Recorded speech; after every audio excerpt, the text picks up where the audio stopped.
Welcome to crime diaries. Hyderabad అనగానే గతంలో చార్మినార్, ఇరానీ చాయ్, బిర్యానీ, ముత్యాలు గుర్తుకొచ్చేవి. కానీ ప్రస్తుతం హైదరాబాద్ అనగానే ప్రపంచవ్యాప్తంగా గుర్తుకొచ్చేది సైబరాబాద్లో ఉన్న సాఫ్ట్వేర్ కంపెనీలు. ప్రపంచవ్యాప్తంగా ఉన్న ప్రముఖ కంపెనీలకు సంబంధించిన మూలాలు అవ్వచ్చు, లేదా దానికి సంబంధించిన నెట్వర్క్లు అవ్వచ్చు. ప్రస్తుతం సైబరాబాద్లో ఆ కంపెనీల యొక్క బ్రాంచెస్ ఉన్నాయి. ప్రపంచవ్యాప్తంగా గుర్తింపు పొందుతున్న సైబరాబాద్లో ఇన్ని సాఫ్ట్వేర్ కంపెనీలు ఉన్నప్పుడు అందులో పనిచేస్తున్న ఉద్యోగులకు భద్రత అనేది కూడా ప్రధాన అంశంగా ఉంది. అంటే ఎక్కడ సైబరాబాద్లో సాఫ్ట్వేర్ కంపెనీ పెట్టినా ఆ కంపెనీలో పనిచేస్తున్న ఉద్యోగుల భద్రతతో పాటు కంపెనీ యొక్క లక్ష్యం నెరవేరడానికి కంపెనీలకు ఎలాంటి సెక్యూరిటీ ఉంది, ఈ అంశాలు ప్రధాన అంశాలుగా మారాయి. సైబరాబాద్లో ఉన్న సాఫ్ట్వేర్ కంపెనీలో ఏమాత్రం చిన్న నష్టం జరిగినా, కష్టం జరిగినా ప్రపంచవ్యాప్తంగా అదొక పెద్ద వార్తగా మిగులుతుంది. దాంతో సైబరాబాద్లో ఉన్న సెక్యూరిటీ కంపెనీలకి పూర్తి భద్రత కల్పించడానికి తెలంగాణ ప్రభుత్వం ఒక కమిషనరేట్ ఏర్పాటు చేసింది. ఫస్ట్ కమిషనరేట్గా పనిచేసిన మహేందర్ రెడ్డి గారి సారథ్యంలో సైబరాబాద్ కమిషనరేట్తో పాటు సైబరాబాద్లో ఉన్న సాఫ్ట్వేర్ కంపెనీలు ఎలాంటి భద్రత కల్పించాలనే అంశాలపై ప్రధానంగా దృష్టి సారించారు. దానికి సంబంధించి ఒక సంస్థను కూడా ఆయన ఏర్పాటు చేశారు. అదే SCSC, society for Cyberabad security council అనే ఒక సంస్థ ఏర్పాటు చేసి దానికి ఒక వ్యక్తిని కూడా పెట్టారు. ఆయన తన ఉద్యోగంతో పాటు ఈ సొసైటీకి ఎక్కువగా ప్రాధాన్యత ఇస్తూ ఈ సొసైటీ యొక్క లక్ష్యాన్ని నెరవేర్చడానికి ఆయన నిరంతరం కృషి చేస్తున్నారు. అంటే కేవలం ఉద్యోగం ఒకటే కాకుండా, ఏదో పదవి కోసమే కాకుండా, సైబరాబాద్లో ఉన్న సెక్యూరిటీ ఆఫీస్ ఉన్న సాఫ్ట్వేర్ సంస్థలకు సంబంధించిన ఉద్యోగుల భద్రత కానీ, ఆ సెక్యూరిటీ సైబరాబాద్లో ఉన్న ఆఫీసులకు సంబంధించిన సంబంధించిన సెక్యూరిటీ కానీ, వీటన్నిటిపైన ఎక్కువగా ప్రాధాన్యత ఇస్తారు. దేశంలో ఎక్కడ నిర్భయ లాంటి ఘటన జరిగినా అటువంటి ఘటనలు సైబరాబాద్లో జరగకుండా ఇమీడియట్గా దానికి ప్లాన్ ఆఫ్ యాక్షనింగ్ చేయడానికి పోలీసులకు తన వంతు సహకారం అందిస్తున్నారు. ఆయనే ఈ వారం మన గెస్ట్. పేరు కృష్ణ యోధుల, SCSC general secretary.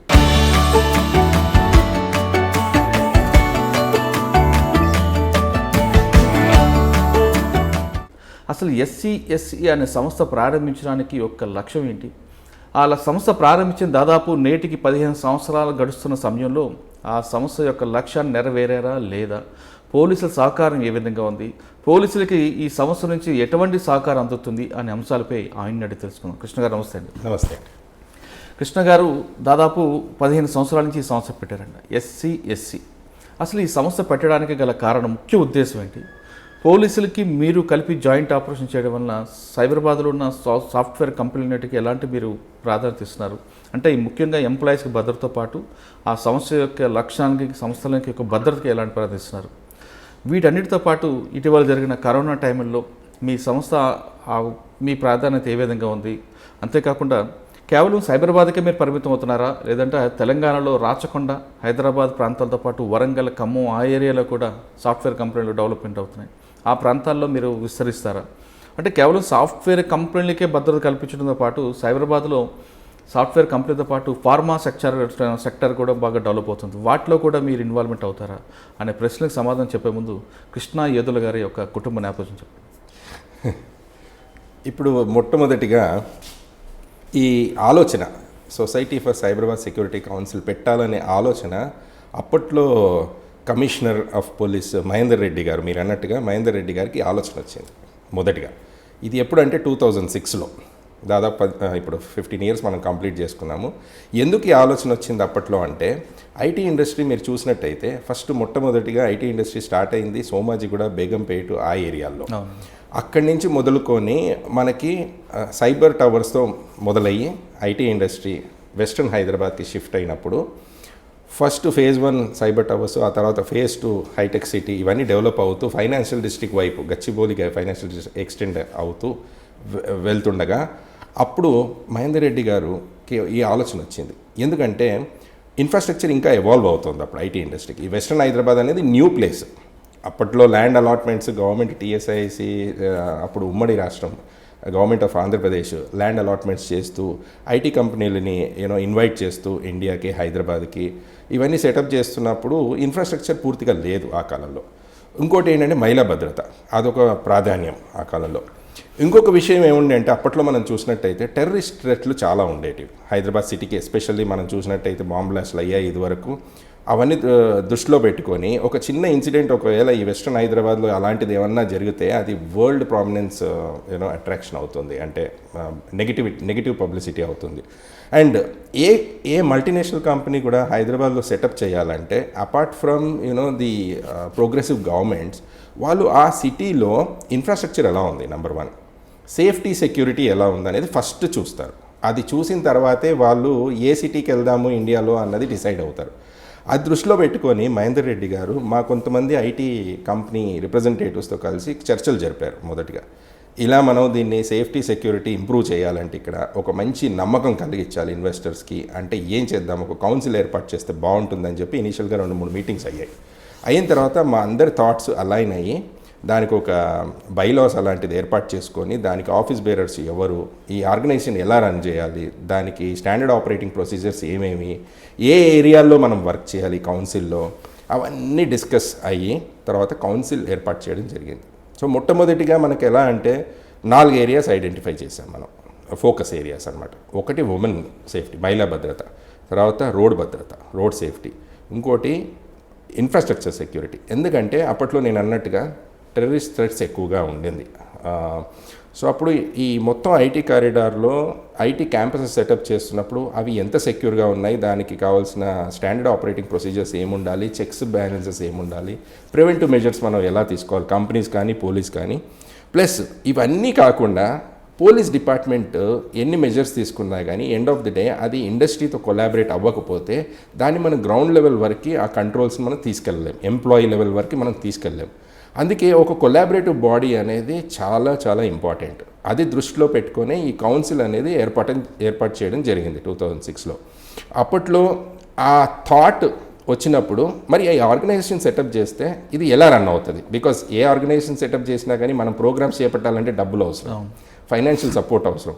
So members, IT companies దీనికి మరి మెంబర్షిప్ ఫీ పే చేయాలంటే ఎంత పే చేయాలి, అప్పుడు మళ్ళీ ఒక కమిటీలా కూర్చొని ఏది కంఫర్టబుల్గా ఉంటుంది అని డిసైడ్ చేసిన తర్వాత ₹1 per square feet per annum ఏదైతే ఐటీ కంపెనీ స్పేస్ ఆక్యుపై చేస్తారో దానికి per annum fee ₹1 per square feet అని డిసైడ్ చేశారు. అందులో కూడా ఏంటంటే చాలా కంపెనీస్కి చాలా పెద్ద పెద్ద క్యాంపసెస్ ఉన్నాయి. మరి అలా ఇప్పుడు ఒక 30 లక్షల స్క్వేర్ ఫీట్ ఉందనుకోండి ఒక కంపెనీకి, లార్జ్ ఆర్గనైజేషన్స్ తీసుకుంటే టీసీఎస్ కానీ ఇన్ఫోసిస్ కానీ ఇలా తీసుకుంటే పెద్ద పెద్ద క్యాంపస్, మనం అంత ఫీజు అడగలేము. అందుకే ఒక హైయెస్ట్ లిమిట్ పెట్టుకున్నాం 7.5 lakhs అనేసి స్టార్టింగ్లో. ఆ రోజు ఏదైతే ఫీ స్ట్రక్చర్ పెట్టుకున్నామో 15 సంవత్సరాలు అయిన తర్వాత కూడా అదే ఫీ స్ట్రక్చర్ మనం ఫాలో అవుతున్నాం, ఎప్పుడు మనం దాన్ని ఎన్హాన్స్ చేసింది లేదు. వేరేజ్ ఆన్ ది అదర్ సైడ్ మనం చాలా ప్రోగ్రామ్స్ యాడ్ చేయడం జరిగింది, ఇనిషియేటివ్స్ యాడ్ చేయడం జరిగింది. కాకపోతే ఇవన్నిటికీ మనకు స్పాన్సర్షిప్ రూపంలో మెంబర్స్ నుంచి చాలా సపోర్ట్ వస్తుంది. ఏది తీసుకున్నా కానీ మనం ఈరోజు షీ షటిల్స్ తీసుకుంటే government thanks to KT Rama Rao గారు, ఆయన టీఎస్ఐసి ద్వారా మనకి బస్సెస్ ఇచ్చారు గవర్నమెంట్ సైడ్ నుంచి. కానీ దాన్ని ఆపరేట్ చేయాలంటే మనకి దానికి ఫ్యూయల్ ఖర్చులు, తర్వాత డ్రైవర్ ఖర్చులు, తర్వాత అందులో ఒక లేడీ గార్డు, దాని టెక్నాలజీ, ఇవన్నీ ఖర్చులు ఉంటాయి. ఇవన్నీ మెంబర్ కంపెనీస్ స్పాన్సర్ చేస్తారనమాట. ఒక బస్సుకి దాదాపు ఒక మంత్కి ₹1,00,000 ఖర్చు అవుతుంది ఆపరేషనల్ ఎక్స్పెన్సెస్. అది ఈ ఐటీ కంపెనీస్, మెంబర్ కంపెనీస్ వచ్చేసి దాన్ని సపోర్ట్ చేస్తున్నారు. అంటే మీరు కంపెనీ పెట్టడానికి 4 లక్షలతో పెట్టామని అంటారు. ఒకటి మహిళలకు భద్రత, రోడ్ సేఫ్టీ, తర్వాత కంపెనీకి సంబంధించిన ఇన్ఫ్రాస్ట్రక్చర్ సెక్యూరిటీ, ఇంకోటి ఏంటి సైబర్ సెక్యూరిటీ. ఇవి 4 మీద ఎక్కువ ఫోకస్ చేయాలని మహేందర్ రెడ్డి గారి సారథ్యంలో అప్పుడు మీది 2006లో ప్రారంభమైంది. కానీ ఈ 4 లక్ష్యాలు ఒకటి వివరంగా చెప్పండి. ఓకే, ఫస్ట్ అంటే మీరు అన్నట్లుగా సైబరాబాద్లో ఏం జరిగినా మొత్తం ప్రపంచవ్యాప్తంగా వార్త అవుతుంది కాబట్టి సైబర్ క్రైమ్ అంటే సైబర్ థ్రెట్ ఎక్కడ వస్తుంది అంటే మొత్తం అప్పుడులో ఎక్కువగా మీరు అన్నట్లుగా ఎక్కువగా టెర్రరిస్టల్ యాక్టివిటీస్ ఉండేవి. దానికి సంబంధించి ప్రికాషన్స్ కోసం మాక్ డ్రిల్స్ కూడా చేసేవారు. వీటన్నిటికీ ఫండ్ అంతా ఎవరు ఇచ్చేవారండి? సో మొట్టమొదటిగా ఈ 4 ఏరియాస్, ఫోకస్ ఏరియాస్ మనం ఏదైతే ఐడెంటిఫై చేసుకున్నామో అందులో మొట్టమొదటి ఆ కాలంలో నేను చెప్తున్నాను, ఇప్పుడు ఫోకస్ మారింది. ఆ కాలంలో ఫస్ట్ ఇన్ఫ్రాస్ట్రక్చర్ సెక్యూరిటీ అంటే క్యాంపస్, ఐటీ క్యాంపసెస్ సెక్యూరిటీ అనేది and IT corridor security was very important. అప్పుడు ఏం చేసామంటే ఐడెంటిఫై చేసిన ఏరియాస్ అంటే ఏ ఏరియాస్ మీద వర్క్ చేయాలి, ఫస్ట్ సీసీటీవీ కెమెరాస్. సో మొట్టమొదటిగా సైబరాబాద్ సెక్యూరిటీ కౌన్సిల్ 82 కెమెరాలు, హై రెజల్యూషన్ కెమెరాలు ఇంపోర్ట్ చేసి ఎస్టాబ్లిష్, అంటే దానికి ఒక ఫైబర్ నెట్వర్క్, ఫైబర్ లే చేసి ఆ తర్వాత ఈ కెమెరాస్ 82 కెమెరాస్ పెట్టడం జరిగింది, అది ఒక కంట్రోల్. సెకండ్, చెక్ పోస్టులు. ఎందుకంటే ఐటీ కారిడార్ ఇంకా ఇవాల్వ్ అవుతుంది, ల్యాండ్ అలాట్మెంట్స్ అలా జరుగుతున్నాయి, ఆ ఏరియా పెరుగుతూ వస్తుంది, జ్యూరిస్డిక్షన్ పెరుగుతూ వస్తుంది. అలాంటప్పుడు there are lot of roads which lead. అంటే అప్పుడు చెక్ పోస్టులు ఎలా, ఫర్ ఎగ్జాంపుల్ ఎవరైనా మనకి కంట్రోల్ చేయాలి మూవ్మెంట్ ఆఫ్ వెహికల్స్, ఎవరు వస్తున్నారు ఎవరు వెళ్తున్నారు దాని మీద మనకి ఉండాలంటే కనుక చెక్ పోస్టులు ఏర్పాటు చేయడం, అదొకటి. తర్వాత ఇప్పుడు ఈ ఐటీ కారిడార్లో employees safety and companies safety చూడాలంటే క్విక్ రెస్పాన్స్ వెహికల్స్ కావాలి, క్యూఆర్టీ వెహికల్స్. అప్పట్లో ఎలా అంటే ఇప్పుడు మనం చూస్తున్నాము పోలీస్ డిపార్ట్మెంట్కి government of Telangana under leadership of Shri CM KCR గారు పోలీస్ డిపార్ట్మెంట్కి చాలా ప్రాధాన్యత ఇవ్వడం జరిగింది.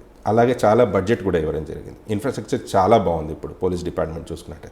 బట్ 2006, 2007, 2008 ఆ టైంలో చూసుకున్నట్టయితే క్యూఆర్టీ వెహికల్స్ కానీ ఇది కానీ ఇండస్ట్రీ నుంచే సపోర్ట్ రావాల్సి ఉండింది అప్పట్లో, ఏది ఐటీ కారిడార్. ఎందుకంటే ఇప్పుడు సిటిజన్స్కి మొత్తం సేఫ్టీ సెక్యూరిటీ చూసుకోవాలంటే Cyberabad is a very big area. అప్పట్లో చూసినట్టయితే సైబరాబాద్ కమిషనరేట్, ఇప్పుడు రాచకొండ కమిషనరేట్ కలిపి ఉమ్మడిగా ఉండేది అప్పట్లో. సో ఎంటైర్ ఏరియా చూసుకుంటే it was the largest commissionerate in India. అలాంటప్పుడు ఎందుకు ఫోకస్ ఒకటే ఐటీ కారిడార్కే ఫోకస్ చేయలేదు పోలీస్ డిపార్ట్మెంట్ కూడా. అప్పుడు మనకి ఇండస్ట్రీకి కావాల్సిన అవసరాలు ఇండస్ట్రీనే ముందుకు వచ్చి సపోర్ట్ చేయాలి ఆ కాలంలో. సో సీసీటీవీ కెమెరాలు ఇండస్ట్రీ సపోర్ట్ చేశారు, ఆ తర్వాత క్యూఆర్టీ వెహికల్ సపోర్ట్ చేశారు, తర్వాత ఈ చెక్ పోస్టులు పెట్టినప్పుడు దానికి కావాల్సిన లిటిల్ బిట్ ఏదైతే ఇన్ఫ్రాస్ట్రక్చర్ ఉందో అది సపోర్ట్ చేశారు. సో ఈ క్యూఆర్టీ వెహికల్స్ అనేది మొట్టమొదటిగా 5 వెహికల్స్ మనం సైబరాబాద్ సెక్యూరిటీ కౌన్సిల్ నుంచి సైబరాబాద్ పోలీస్కి ఇవ్వడం జరిగింది. అందులో స్టాఫ్ అంతా మళ్ళీ పోలీస్ స్టాఫే అందులో తిరిగేది. మనం ఓన్లీ వెహికల్ సపోర్ట్ మటుకు దాని operational expenditure arm guard police ఉంటారు, ఆర్మ్ గార్డ్ పోలీస్ని పెట్టారు. అవి ఏంటంటే రెగ్యులర్గా క్యూఆర్టీ, అదేంటంటే విజిబుల్ పోలీసింగ్ అనమాట.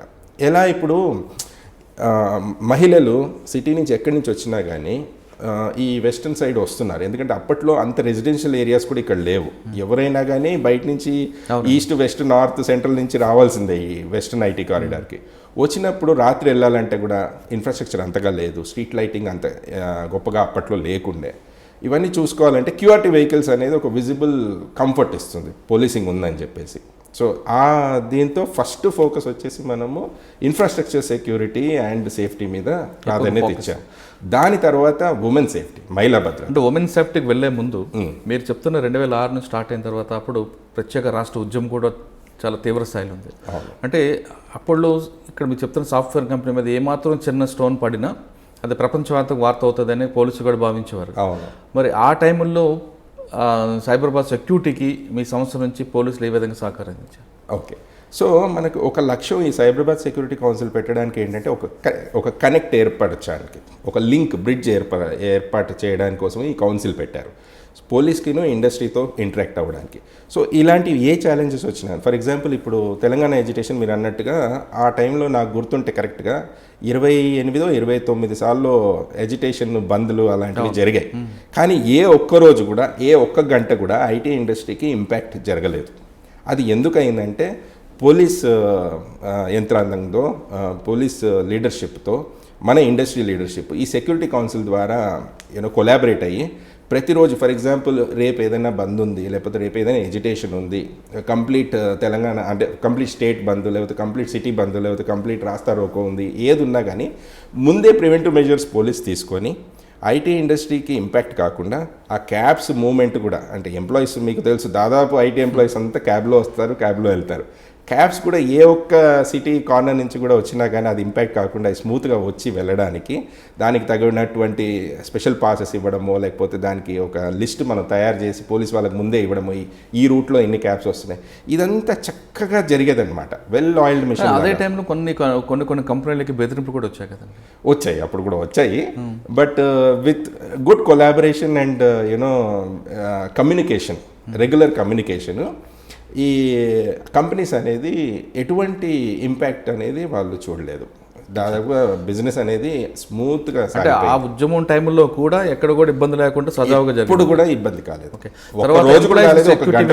సెకండ్ తీసుకుందాం అంటే ఎంప్లాయీ సెక్యూరిటీ ఏ విధంగా ప్రాధాన్యత, ఎందుకంటే మీరు సిటీ అవుట్స్కట్స్ నుంచి వచ్చేవారు, అవును, ఎక్కడో వెహికల్ ఆపేవారు, చాలా ప్రాబ్లం ఉండేది.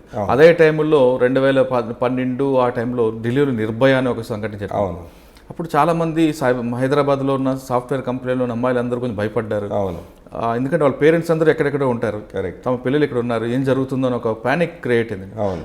ఆ నిర్భయ ఘటన లాంటి ఘటనలు జరగకుండా సైబరాబాద్ మన మీ ప్రాంతాల్లో ఉన్న ఈ సాఫ్ట్వేర్ పనిచేసిన అమ్మాయిలందరికీ మీ సంస్థ ద్వారా ఎలాంటి భరోసా ఇచ్చారు అప్పుడు? అయితే అప్పుడు ఒక చక్కటి ప్రోగ్రామ్ ప్రివెంటివ్ మెజర్ కింద మనం చేసింది ఏంటంటే అవేర్నెస్ సెషన్స్, ఉమెన్ ఎంప్లాయీస్కి అవేర్నెస్ సెషన్స్. దాదాపు ఎవ్రీ వీక్ 2 కంపెనీల్లో అవేర్నెస్ సెషన్స్ జరిగేది. మొత్తం కెఫెటేరియా తీసేసుకొని మన సైడ్ నుంచి ఒక deputy commissioner of police plus security council నుంచి జనరల్ సెక్రటరీ, తర్వాత ఉమెన్స్ ఫోరం నుంచి ఉమెన్స్ ఫోరం లీడరు, వీళ్ళందరూ కలిసేసి ఒక దాదాపు 90 minute సెషన్. అంటే అమ్మాయిలు ఎలా అంటే ఇప్పుడు రెస్పాన్సిబిలిటీ అనేది multi stake holder responsibility. Security తీసుకున్నట్టయితే ఇట్ ఈస్ నాట్ ఓన్లీ మనకి రెస్పాన్సిబిలిటీ ఆఫ్ గవర్నమెంట్, అటు వచ్చేసి ఇండస్ట్రీది కూడా కాదు, కంప్లీట్గా ఇండివిజువల్గా వాళ్ళది కూడా బాధ్యత అనమాట. ఎలాంటి బాధ్యత అంటే అలర్ట్ ఉండాలి. ఇప్పుడు క్యాబ్లో ఎక్కినప్పుడు మేము చాలా మటుకు చెప్పేవాళ్ళం ఈ ఉమెన్ సేఫ్టీ సెషన్లో, మీరు క్యాబ్ ఎక్కుతారు, ఎక్కే ముందు క్యాబ్ చూడండి. ఇప్పుడు మన ఇంకో మెజర్ చూసుకున్నట్టయితే సైబరాబాద్ సెక్యూరిటీ కౌన్సిల్ ఒక క్యాబ్ స్టిక్కర్ ఏర్పాటు చేశారు. దాంట్లో మీరు క్యూఆర్ కోడ్తో స్కాన్ చేస్తే కనుక డ్రైవర్ డీటెయిల్, ఓనర్ డీటెయిల్ అన్నీ వస్తాయి. అది తీసుకొని మీరు క్యాబ్లో కూర్చునేటప్పుడు మీ బ్రదర్కో, సిస్టర్కో, పేరెంట్స్కో లేకపోతే ఫ్రెండ్స్కో SMS చేయండి, నేను ఈ క్యాబ్లో ఇక్కడి నుంచి బయలుదేరాను, ECL వరకు వెళ్తున్నాను. యూనో అట్లీస్ట్ వాళ్ళకి తెలుసు మీరు ఏ క్యాబ్ ఎక్కారు. అది ఒక మంచి మెజర్, అది క్యాబ్ రిజిస్ట్రేషన్ అనేది. దానివల్ల ఈ డ్రైవర్స్కి కూడా ఒక ఒక భయం లాంటిది ఏర్పడింది. ఎందుకంటే నా డీటెయిల్స్ అన్నీ అవైలబుల్ ఉన్నాయి, నేను ఎక్కడికి వెళ్తున్నాను, నేను ట్రాక్ అవుతున్నాను. దాంతో బిహేవియర్ కూడా మారుతుందన్నమాట. అది ఒకటి. తర్వాత ఈ అవేర్నెస్ సెషన్స్ అనేది చాలా చాలా ఇంపార్టెంట్ రోల్ ప్లే చేసేయండి. అది ఎంత చక్కగా అంటే మనం డిజైన్ చేసింది అవేర్నెస్ సెషన్ 90 minute సెషన్ ఉంటుంది. ఆ తర్వాత సెల్ఫ్ డిఫెన్స్ వర్క్షాప్ కూడా పెట్టాము మనం. మన thanks to commissioners of police right from 2006 to till date. ఎప్పుడున్నా కానీ మనకు పోలీస్ సైడ్ నుంచి ఒక సెల్ఫ్ డిఫెన్స్ ట్రైనర్, తర్వాత మనం ఇండస్ట్రీలో ఉన్న ఒక సెల్ఫ్ డిఫెన్స్ ట్రైనర్ ఇద్దరిని పెట్టుకున్నాం మనం. ప్రతి సెషన్లో ఆ 90 minute అయిన తర్వాత, సెషన్ అయిన తర్వాత ఒక సెల్ఫ్ డిఫెన్స్ ట్రైనింగ్ సెషన్ అనేది మనం ఏర్పాటు చేస్తాం. దాంతో ఏంటంటే IT ఎంప్లాయీస్లో ఉమెన్ ఎంప్లాయీస్ ఎవరైతే ఉన్నారో వాళ్ళకి డిఫెన్సివ్ మెకానిజమ్స్ చాలా నేర్పించాం. ఇలాంటిది వచ్చినప్పుడు ఎలా చేయాలి, ఇలాంటిది వచ్చినప్పుడు ఎలా చేయాలి. వాళ్ళే కాకుండా వాళ్ళు నేర్చుకున్నవన్నీ గుడ్ మెజర్స్ వెళ్ళి వాళ్ళ ఫ్రెండ్స్తో, రిలేటివ్స్తో, ఇంట్లో సిస్టర్స్తో, పేరెంట్స్తో చెప్పేటట్టుగా మనం అవగాహన చేశాం. సో ఓకే, అంటే మీరు అందులో పనిచేసిన అమ్మాయిలకి సెల్ఫ్ డిఫెన్స్ నేర్పారు, ఆ తర్వాత ప్రజెన్స్ ఆఫ్ మైండ్ కూడా క్లాస్ అలర్ట్, అటెంటివ్ 2006 నుండి పనిచేసిన కమిషనర్ సహకారంతో చేశారంటున్నారు. ఇంత జాగ్రత్తలు తీసుకున్న తర్వాత కూడా అభయ లాంటి ఘటన జరగడం, ఆ ఘటనతో ఒకసారి సైబరాబాద్తో పాటు ప్రపంచంలో ఉన్న అన్ని కంపెనీలు కూడా ఒకేసారి హైదరాబాద్ మీద ఫోకస్ చేశాయి. అభయ అంటే ఒక సాఫ్ట్వేర్ అమ్మాయిని ఒక క్యాబ్ డ్రైవర్ కిడ్నాప్ చేయడం, రేప్ చేయడం, ఆ ఇష్యూస్ జరిగింది. అవునండి. మరి అటు ఇంత ప్రికాషన్ తీసుకున్న తర్వాత కూడా ఆ ఘటన ఎందుకు జరిగిందని భావించారు? అంటే ఇప్పుడు ఎలా ఉందంటే మనం వీ డూ బెస్ట్ ఎఫర్ట్స్ అండి. మనం అందరినీ ఇప్పుడు ఈరోజు చూసుకున్నట్టయితే మనకు IT ఎంప్లాయీస్ 6.5 లక్షల మంది ఉన్నారు. ఐటీలో డైరెక్ట్ ఎంప్లాయీస్. ఇండైరెక్ట్ ఎంప్లాయీస్ ఇంకొక 3.5 లక్షలు, 4 లక్షలు ఉన్నారు.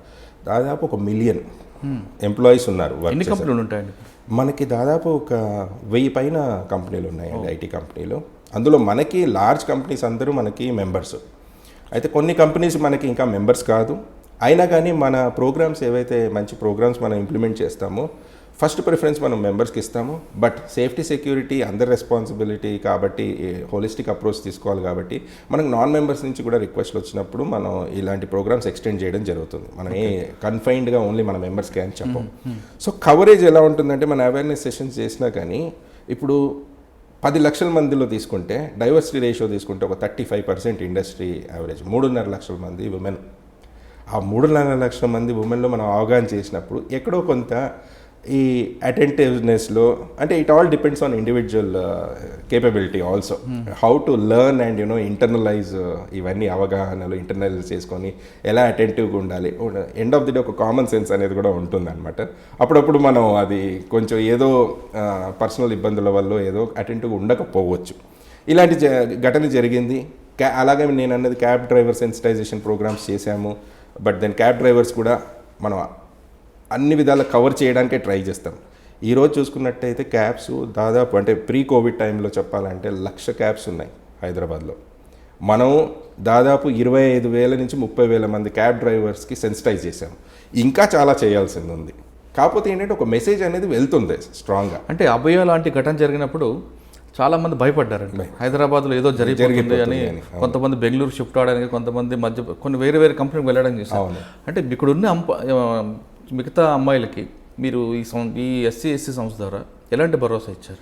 అప్పుడండి రెగ్యులర్గా మనం ఇది జరిగినప్పుడు ఐటీ కంపెనీస్ హెడ్స్ ఉంటారు, సెంటర్ హెడ్స్ కానీ సీఈఓస్తో కానీ రెగ్యులర్ మీటింగ్స్ ఏర్పాటు చేశాం మనం. ఇక్కడే సైబరాబాద్ కమిషనరేట్లోకి పిలిచేసి ఇలాంటి ఘటన జరిగింది, దీనికి ఇలాంటి ప్రివెంటివ్ మెజర్స్, ఇలాంటి అవేర్నెస్ పోస్టర్స్ మనం చేశాము, మీ క్యాంపస్లలో మీ కెఫెటేరియాల్లో కామన్ ఏరియాలో ఈ పోస్టర్స్ పెట్టండి అంటే నాకు బాగా గుర్తుందండి, 1500 పోస్టర్స్ ప్రింట్ చేశాం మేము. అవి ఒక్క రోజులో అయిపోయిన తర్వాత డిమాండ్ పెరిగింది. మాకు ఒక్క పోస్టర్ 2 పోస్టర్లు కాదండి, మాకు పెద్ద క్యాంపస్లు ఉన్నాయి, మాకు 10 కావాలంటే మళ్ళీ మేము 1000 పోస్టర్లు ప్రింట్ చేసి ప్రతి క్యాంపస్కి ఇచ్చాం. మీరు ఇవాళ కూడా ఏదైనా ఐటీ క్యాంపస్కి వెళ్తే మీరు కెఫెటేరియాలో చూడండి, వాళ్ళ నోటీస్ బోర్డులో కానీ ఒక వాల్ మీద కానీ మన పోస్టర్లు ఉంటాయి. దాంట్లో ప్రతి నంబర్ అనమాట, in case of any problem first dial 100 అని ఉంటుంది. ఆ తర్వాత మనకు వాట్సాప్ కంట్రోల్ నెంబర్స్, హైదరాబాద్ అని కాదు మనం అన్ని నంబర్లు ఇచ్చాం, సైబరాబాద్ ఒక్కటే కాకుండా రాచకొండ, హైదరాబాద్ కమిషనరేట్, మీకు ఎలాంటి ప్రాబ్లం ఉంటే ఎవరిని అప్రోచ్ చేయాలి, మీ కంపెనీలో మార్గదర్శకులు ఉన్నారు, ట్రైన్డ్ మార్గదర్శక్, మీకేమన్నా వేరే టీజింగ్ ప్రాబ్లమ్స్ కానీ ఏదైనా ఉంటే టీమ్స్ ఉన్నారు. మొత్తం ఒకటే పోస్టర్లో అన్ని డీటెయిల్స్ పెట్టేసి మన ఐటీ కంపెనీలో ఆ లెవెల్ వరకు వెళ్ళి చేసాం. అదే కాకుండా రెగ్యులర్ ఎస్ఎంఎస్లు మనం పంపించేవాళ్ళం. మనకి ఎలా ఉందంటే ఇప్పుడు ఒక ఎస్సీఎస్సీకి 30 వాట్సాప్ గ్రూప్స్లో ఉన్నాయి, 30. ఆ 30 గ్రూప్స్లో మనం దాదాపు ఒక్కొక్క గ్రూప్లో 200 మంది ఉంటారు. అంటే మీరు చూసుకోండి, ఒక్కసారి మేము ఫ్లాష్ చేసామంటే అలా వెళ్ళిపోతాయి అన్నమాట మెసేజ్లు. ఇప్పుడు నాకు చెప్పింది ఏంటంటే, మేము ఒక ఎస్సీఎస్సీ నుంచి ఏదైనా మెసేజ్ పెడితే ఆ గ్రూప్లలో ఒక ½ అన్ అవర్లో మొత్తం వైరల్ అయిపోతుంది, అది అందరికి వెళ్ళిపోతుంది, దాదాపు ప్రతి ఎంప్లాయీస్కి అది చేరుతుంది. సో ఈ వాట్సాప్ అనేది మనకు బాగా తోడ్పడిందండి క్విక్ ఇన్ఫర్మేషన్ ఇవ్వడానికి. ఎందుకంటే మెయిల్లలో ఒకప్పుడు 2006లో స్టార్ట్ చేసినప్పుడు మనకు వాట్సాప్ లేదు, ఏది కమ్యూనికేషన్ చేయాలన్నా కానీ మెయిల్స్ ద్వారానే చేసేవాళ్ళం. మెయిల్స్ పంపించిన తర్వాత కంపెనీస్ మళ్ళీ వాళ్ళు ఫర్దర్గా ఎంప్లాయీస్కి మెయిల్స్ పెట్టడం అనేది జరుగుతుంది. ఈ వాట్సాప్ వచ్చిన తర్వాత అయితే మనకి చాలా క్విక్ అయిపోయింది. మీరు ఆ పోస్టర్స్ డిజైన్ చేసి పంపించారు అంటున్నారు. అవును. దీనివల్ల ఎంప్లాయీస్ అందరికి భరోసా వచ్చిందంటారా? చాలా వచ్చిందండి, చాలా భరోసా వచ్చింది. అది ఒక ఇన్సిడెంట్ జరిగింది కరెక్టే, కానీ హైదరాబాద్లో ఉన్న వాళ్ళకి మటుకు విమెన్ మీరు ఎప్పుడు అడిగినా కానీ మేము కెఫెటేరియాలో వెళ్ళి సెషన్స్ చేసినప్పుడు వాళ్ళకి కాన్ఫరెన్స్ రూమ్లలో సెషన్స్ చేసినప్పుడు మేము ఫీడ్బ్యాక్ అడుగుతాం, ఎలా ఉందని ఒక క్వశ్చన్ అడుగుతాం, మీరు ఎలా ఫీల్ అవుతున్నారు. ఏ ఒక్కరు వచ్చి మేము ఇలా ఫీల్ అవుతున్నాము, అన్సేఫ్గా ఫీల్ అవుతున్నాము అని ఇవాళ వరకు మాకు చెప్పింది లేదు ఐటీ ఎంప్లాయీస్. సార్, అంటే బయట నుంచి ఎలాంటి జాగ్రత్తలు తీసుకోవాలి, అంటే ఒకవేళ క్యాబ్ డ్రైవర్స్ అవ్వచ్చు లేదా థర్డ్ పార్టీ ఎవడైనా థ్రెట్ ఇస్తే ఏ విధంగా ప్రికాషన్ తీసుకోవాలి అని సెల్ఫ్ డిఫెన్స్ లేదా ప్రజెన్స్ ఆఫ్ మైండ్ మీరు నేర్పుతున్నారు. కానీ ఇంటర్నల్గా కూడా కొంతమంది వాళ్ళనే అంటే అబ్బాయిలు అమ్మాయిలకు వేధించడం లాంటి ఘటనలు జరుగుతుంటాయి. మరి అటువంటిప్పుడు వాళ్ళకి ఎవరిని సంప్రదించాలనే విషయం కూడా ఉంది అక్కడ? ఉందండి. దానికి ఏంటంటే మనం ఒక మంచి చక్కటి ప్రోగ్రామ్ లాంచ్ చేశాం, మార్గదర్శక్ అంటారు దాన్ని. ఇప్పుడు సైబరాబాద్లో ఒక మెకానిజం ఉంది, టీమ్స్ ఉన్నారు, ఉమెన్స్ పోలీస్ స్టేషన్స్ ఉన్నారు, నార్మల్ పోలీస్ స్టేషన్స్ ఉన్నాయి. కానీ మనకు ఒక సోషల్ స్టిగ్మా ఉంది ఇప్పటివరకు కూడా. మహిళా ఎంప్లాయీస్ ఏదన్నా వాళ్ళకి బాధ ఉన్నప్పుడు వెళ్ళి పోలీస్ కంప్లైంట్ చేయాలంటే వాళ్ళు వెనక్కి స్టెప్ వేస్తారు. రీజన్ ఏంటంటే మా ఫ్యామిలీ వాళ్ళకి తెలిస్తే వాళ్ళు ఏమనుకుంటారు, నేను పోలీస్కి వెళ్ళాను. పోలీస్కి వెళ్ళిన తర్వాత ఎవరైతే బాధ పెడుతున్నారో ఆ అమ్మాయికి వాళ్ళు ఎలా రియాక్ట్ అవుతారు, వాళ్ళు ఇంకా ఎక్కువ గ్రడ్జ్ పెట్టుకొని నా మీద ఏమన్నా ఇది చేస్తారా, హాని చేస్తారా అన్న భయాలు కొన్ని ఉన్నాయి. ఇవన్నీ మేము దృష్టిలో పెట్టుకొని ఏం చేసామంటే ఐటీ ఎంప్లాయీస్ నుంచి ఐటీ కంపెనీస్ నుంచి ఐటీ ఎంప్లాయీస్ని కొంతమంది నామినేట్ చేయించి ప్రతి కంపెనీ నుంచి వాళ్ళని మార్గదర్శక్స్లో ట్రైన్ చేశాం.